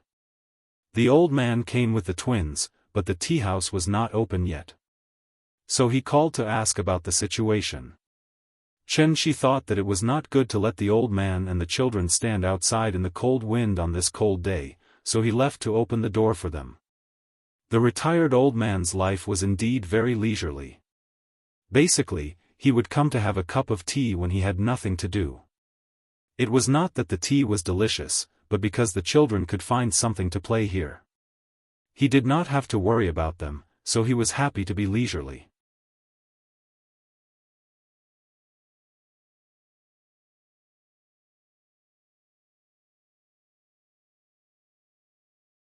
However, the most eye-catching thing was the little girl beside her. The little girl looked only 1 or 2 years older than Nian. At such a young age, he was wearing a Dior fur coat that was priced at tens of thousands, and he was carrying a Balenciaga bag in his hand. Just this outfit alone would cost at least 100,000 yuan. Children grew up quickly. Many of the clothes bought this year could not be worn next year. Therefore, by the time this winter was over and the next winter came, the 100,000 yuan would probably be gone. She was really rich and capricious. The woman stood at the door and looked at the layout of the tea house. After finding that only Xianxia and Gulao were here, she walked into the tea house with her daughter. Because Xianxia and Gulao sat on the right side of the door, the woman sat directly on the left side. She was a guest. Xianxia and Gulao were playing chess, so Qin Ruoying came out from behind the bar and went directly to the woman and asked, "Hello? Do you need something to drink?" The woman took off her coat and motioned the child to sit inside. After hearing Qin Ruoying's words, she picked up the price list on the table and looked at it. Wui de Hong Pao. The woman looked at the price list and suddenly couldn't help but mutter, but her tone was somewhat like ridicule. Although her voice was low, Qin Ruoying, who was standing next to her, heard every word. Qin Ruoying did not respond and pretended not to hear. The woman thought for a moment. After putting the price list back on the table, she said with a little helplessness, "Biluakun." "Okay, please wait a moment." Qin Ruoying turned around to make tea for her. At this time, the little girl that the woman brought with her noticed the children's playground in the corner. When she saw the 3 little guys inside, she immediately raised her head and said to the woman with some excitement, "Mommy, can I go and play?" After saying that, the girl pointed to the children's playground. The woman had already heard the movement over there. After thinking for a moment, she said to the girl, "Good girl, don't go. You don't even know them. What if they bully you?" Hearing this, the little girl immediately pouted. It seemed that she was unhappy. Seeing this, the woman quickly hugged the child into her arms and comforted her, "We'll go home in a while. Mommy will play with you, okay?" "No." The little girl shook her head and immediately turned her head to the window, showing a posture that said she didn't want to talk to her.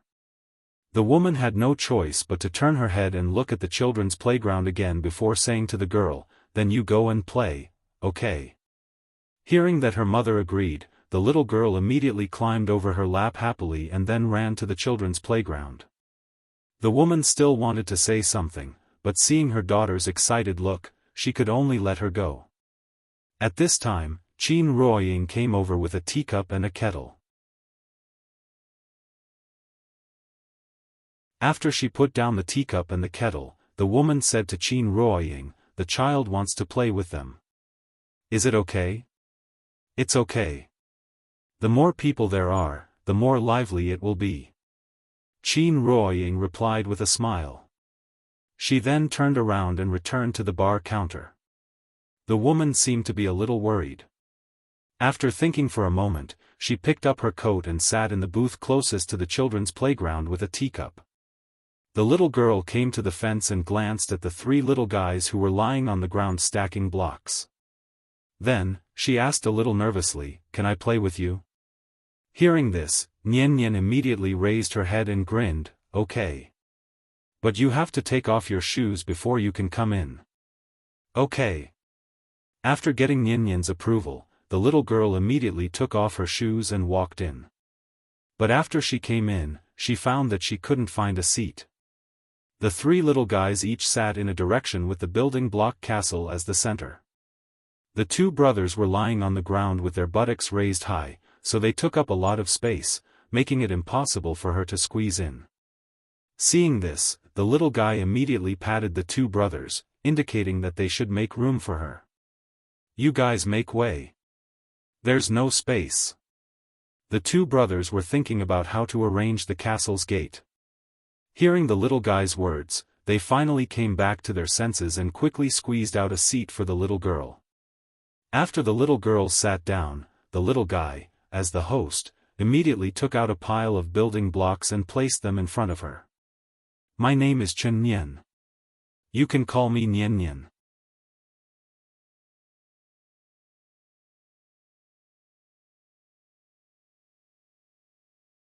Chapter 169. Nian Nian, Tian Tian, Wen Wen, Ming Ming. The four little ones squeezed in the children's playground. With more people, it suddenly became very lively. There were only enough Lego blocks to build two castles. Originally, the two brothers would have one set and Nian Nian would have one set. After Tian Tian came, the little one gave her half, but this made it impossible for her to build a complete castle. Tian Tian seemed to have never played with Lego blocks before. She was so clumsy that she could not even build a house. When the little one saw this, she immediately went to her side and stretched out her hand to command, "You should put this here, put this here. Here, and here." Under the little one's command, a small castle finally slowly appeared in front of Tian Tian. In order to make Tian Tian happy, the little one even dismantled her half-built castle and gave all the Lego blocks to her. While the little one was instructing Tian Tian to build the castle, the two brothers opposite were busy with their transformers. The Lego blocks were assembled with blueprints. Although the brothers did not understand the blueprints, this did not hinder their work. After being busy for a while, a transformer with clumsy hands and feet finally appeared in front of them. "Sister, look! Optimus Prime." The older brother patted the little one proudly. When the little one saw this, she immediately lay on the ground and carefully observed the transformer. However, at this time, the younger brother corrected her, "Sister, this is Megatron." "It's Optimus Prime." "It's Megatron." "Optimus Prime." "I made it." "It's Optimus Prime." "Megatron." "I taught you to make it." "This is Megatron." The two brothers almost fought over the naming rights of the Transformers. When the little one saw this, she immediately shouted, "Stop arguing. This is a gorilla." She had never seen a Transformer before, so she did not know what Optimus Prime and Decepticon were. The big guy in front of her looked no different from the gorillas she saw in the zoo before, so she decided to name this model. Gorilla is better than Megatron. Better than Optimus Prime. It was impossible for the twins not to bicker. The little fellow was too lazy to pay attention to them. Instead, she climbed to the gorilla's side and began to use her imagination. She picked up the building blocks and kept adding things to the gorilla. Seeing this, the two brothers were also unwilling to fall behind. They picked up the building blocks one after another and covered it with them. The three little fellows went back and forth, and in just a short while, they formed a completely indescribable monster. Looking at their masterpiece, the three of them couldn't help but laugh out loud. Tian Tian glanced at them, then lowered her head to look at the castle in front of her. Then, for some reason, she suddenly reached out and pushed down the castle that she had painstakingly built. Because the castle made of Lego bricks was not so easily damaged, she used both hands and tore the castle into pieces in a short while. The three little fellows were stunned. After she tore down the castle, the little fellow seemed to have returned to her senses. She asked curiously, "You don't like castles?" "I don't." After saying that, Tian Tian threw the building blocks in her hand, directly hitting the two brothers' mutant gorillas. The building blocks hit the gorilla and then bounced onto the mat. The little fellow looked down at the building blocks that she threw out. After pondering for a while, she sat up and said to the two brothers, "Let's play marbles." The two brothers had no objections, so they immediately nodded and said, "Okay." Because they often came here to play, they put all the marbles here. After hearing the little fellow's words, the two brothers eagerly found a box of marbles in the corner. At this time, the little fellow looked at Tian Tian and asked, "Do you know how to play marbles?" Tian Tian shook her head.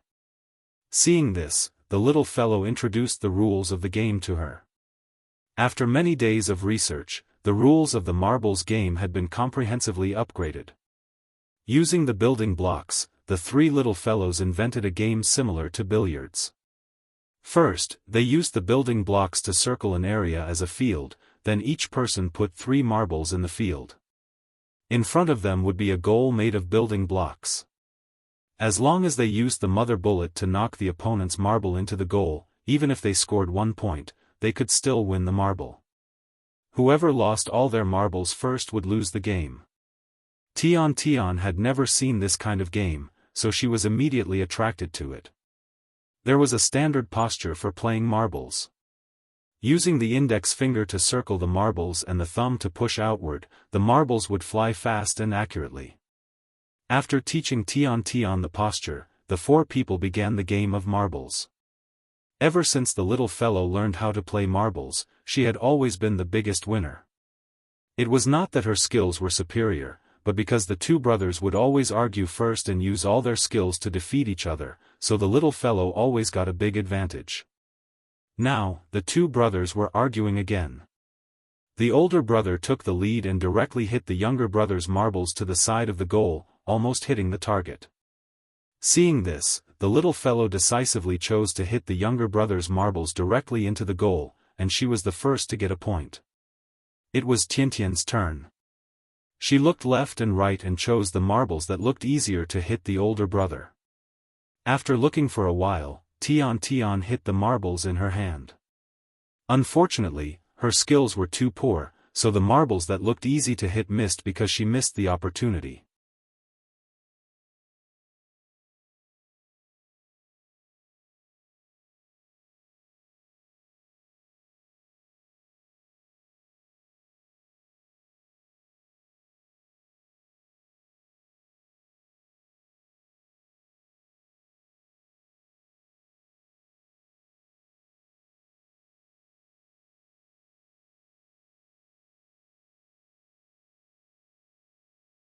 The woman felt her body tremble slightly and thought that she was frightened, so she immediately frowned and said to Chen Shi, "What are you doing? Can't you see that the child is still crying?" Chen Shi ignored the ignorant woman and continued to ask, "Tian Tian, if they bullied you just now, just nod and I will beat their butts now.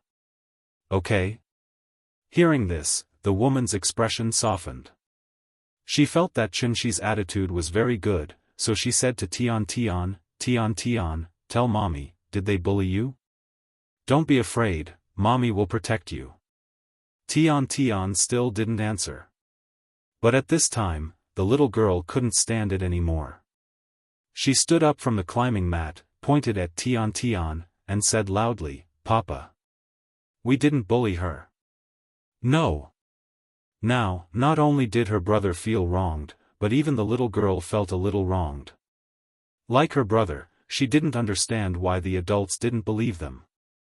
With Qin Ruoying's understanding of Chen Shi, she understood something after thinking for a while. She knew that Chen Shi must have a deep meaning, so she quickly hugged the little girl across the fence and whispered to her, "Nian Nian, don't worry, listen to what Daddy has to say." The little girl was angry and pouted unhappily. Chen Shi didn't know why, but he kept asking Tian Tian, "Tian Tian, did they bully you?" There seemed to be a magic in his voice. After repeating this over and over again, Tian Tian finally couldn't hold it in any longer and burst into tears again. Then she cried and sobbed in a low voice, "They didn't bully me." Louder, I didn't hear you clearly. Chen Shi's voice was a little harsh. At this moment, Tian finally raised her head to look at him, and then cried out with a sobbing tone, "No. They didn't bully me." Hearing this answer, Chen Shi couldn't help but nod in satisfaction. It was good that she could answer honestly, which meant that the child could still be saved. However, after hearing Tian's sobbing voice, the woman couldn't take it anymore. Thus, she immediately stood up from the ground and pointed at Chen Shi angrily, "You have to threaten such a young child, are you still human?" The child was clearly suffering a great grievance. The man in front of her seemed to be seeking justice for Tian, but in fact, he was threatening the child. There were only the mother and daughter here, and under his repeated questioning, the child was clearly frightened, so she didn't dare to say that she was bullied. The woman was very angry. However, Chen Shi was amused by her strange logic. "I threatened her? Didn't you hear what she said? If you didn't threaten her, would she say that? No wonder your child bullied others, as parents, you're not human." At this moment, Chen Shi felt like 10,000 alpacas were running through him. The child could still be saved, but as a mother, she couldn't be saved. At this time, Qin Ruoying seemed to want to say something, but Chen Shi stopped her in time.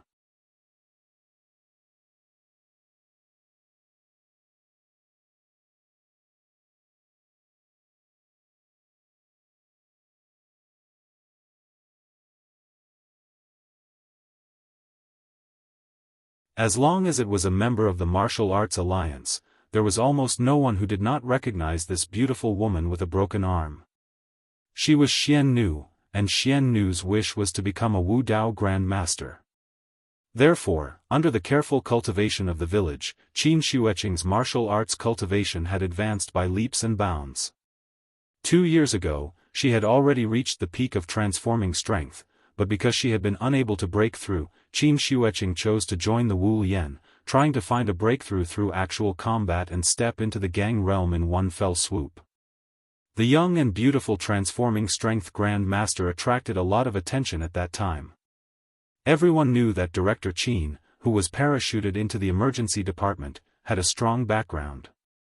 But it wasn't until she had a broken hand that everyone finally realized how strong her background was. She was a celestial being. Qin Xueqing had failed the hunting mission and lost a hand because of it. At that time, many people were waiting to see her make a fool of herself. But they didn't expect that she had found a great master from somewhere, who took her all the way to the Golden Triangle. After rescuing the hostages, they also flattened the place. Because of that, when Qin Xueqing returned to Beijing to report on her work, no matter who saw her, they would respectfully greet her, Director Qin. They couldn't afford to offend her. Qin Xueqing's status in the Wu Lian rose sharply. At that time, she learned a not-so-secret. The village was also flattened. To be honest, Qin Xueqing didn't have such a big reaction even when Chen Shi killed great-uncle in front of her. But after hearing the news from the leader, Qin Xueqing was so shocked that she didn't come to her senses for a long time. After all, the village was almost a holy place in her mind. This holy place of inheritance that had existed for countless years was completely turned into ruins because of Chen Shi's appearance. The village used to have a well-known name, All Saints Valley. There had long been a rumor that there were many inheritances in Wuxia, and the All Saints Valley occupied 3 of them. In the battle between the immortal generals, the village was affected by the power of the 2 and completely turned into ruins. Before Chen Shi left, he killed the few remaining elders in the village. The village was destroyed, and the elders were also dead. Without a leader, the Wu Lian extended an olive branch to the villagers, so most of the villagers chose to join the Wu Lian with their inheritances. The Wu Lian also became the biggest beneficiary.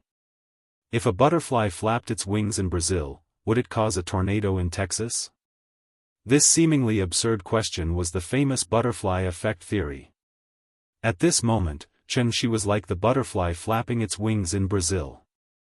He didn't know what kind of storm his big move would set off in the world.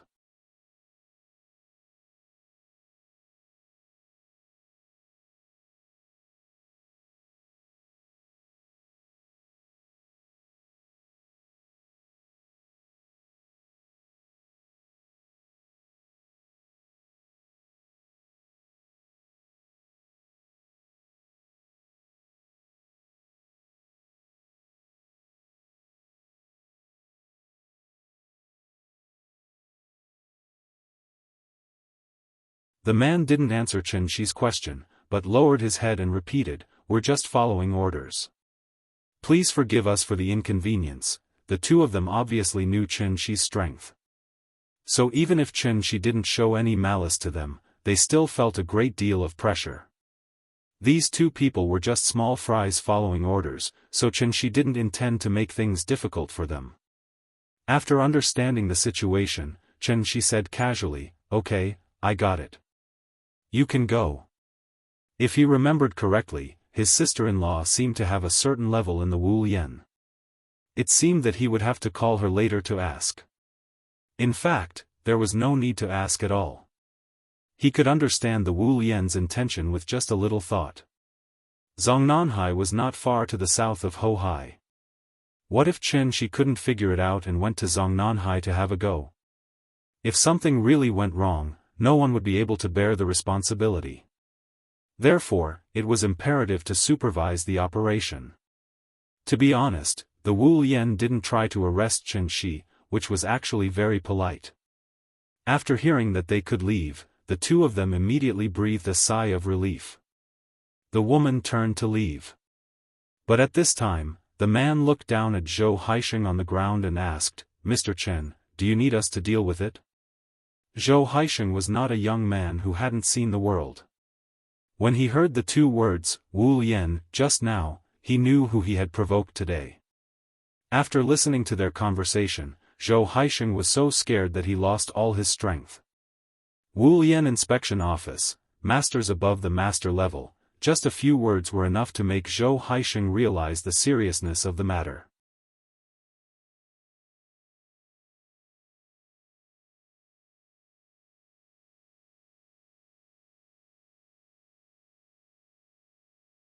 As soon as the two brothers left, the tea house immediately became deserted without the children's laughter. The little girl played alone in the children's playground for a while, but because she didn't have the company of the two brothers, she pouted and ran out after playing for a while. When Chen Shi saw her expression, he knew that she was a little depressed because there was no one to play with her. Therefore, Chen Shi picked up the little girl from the ground and threw her directly into the sky. His actions were too sudden, giving the little fellow a big fright. But when the little girl came back to her senses, she started to giggle. "Is it fun? It's fun. It's fun. Okay, then let's do it 2 more times." Qin Ruoying sat behind the bar and watched them play for a while, then asked with a smile, "It looks like there won't be any business. Do you want to close and go home?" Before Chen Shi could answer, the little girl who was still flying in the air immediately turned her head and shouted, "Go home. Go home." Chen Shi caught the little girl, kissed her on the face, and laughed. "Okay, let's go home." The tea house was closed. But before leaving, Chen Shi did not forget to set up a simple illusion array around. The trip to the Golden Triangle had completely exposed him. It was estimated that the Wu Yan people would peep at him with binoculars all day long. Although he didn't care, he didn't like to be peeped at. This incident also reminded Chen Shi that no matter where he went in the future, he had to hold his breath. Life finally returned to peace. Fame and fortune in life, but after death, they could only turn into a handful of yellow soil. Knowing how to live and learning to enjoy the happiness flowing in the plain life was the true meaning of life. What was happiness? Happiness was when cats eat fish, dogs eat meat, and Ultraman beat up small monsters. It seemed to be a simple and easy truth, but few people could really understand the essence of it. Another 2 days passed. Qin Shueching still didn't come back. No one knew what she was busy with during this time. On this day, it was a rare sunny day. The bright sun made people unable to look directly at it. Under the reflection of the snow, the sun seemed to be a little brighter, illuminating the world and sweeping away the previous hazy darkness. The surface of Hohai Lake was sparkling. Standing under the sun, one couldn't help but feel a lot more relaxed. The weather was so good that Gu Lao brought the two brothers to the tea house early in the morning. However, he didn't come to play chess today. He had something to ask of Chen Shi. Gulao went on a long trip today and would only come back tomorrow. At this time in the past, Gulao would either bring the two brothers or send them to their mother. Now that he knew Chen Shi, he naturally didn't have to go through so much trouble.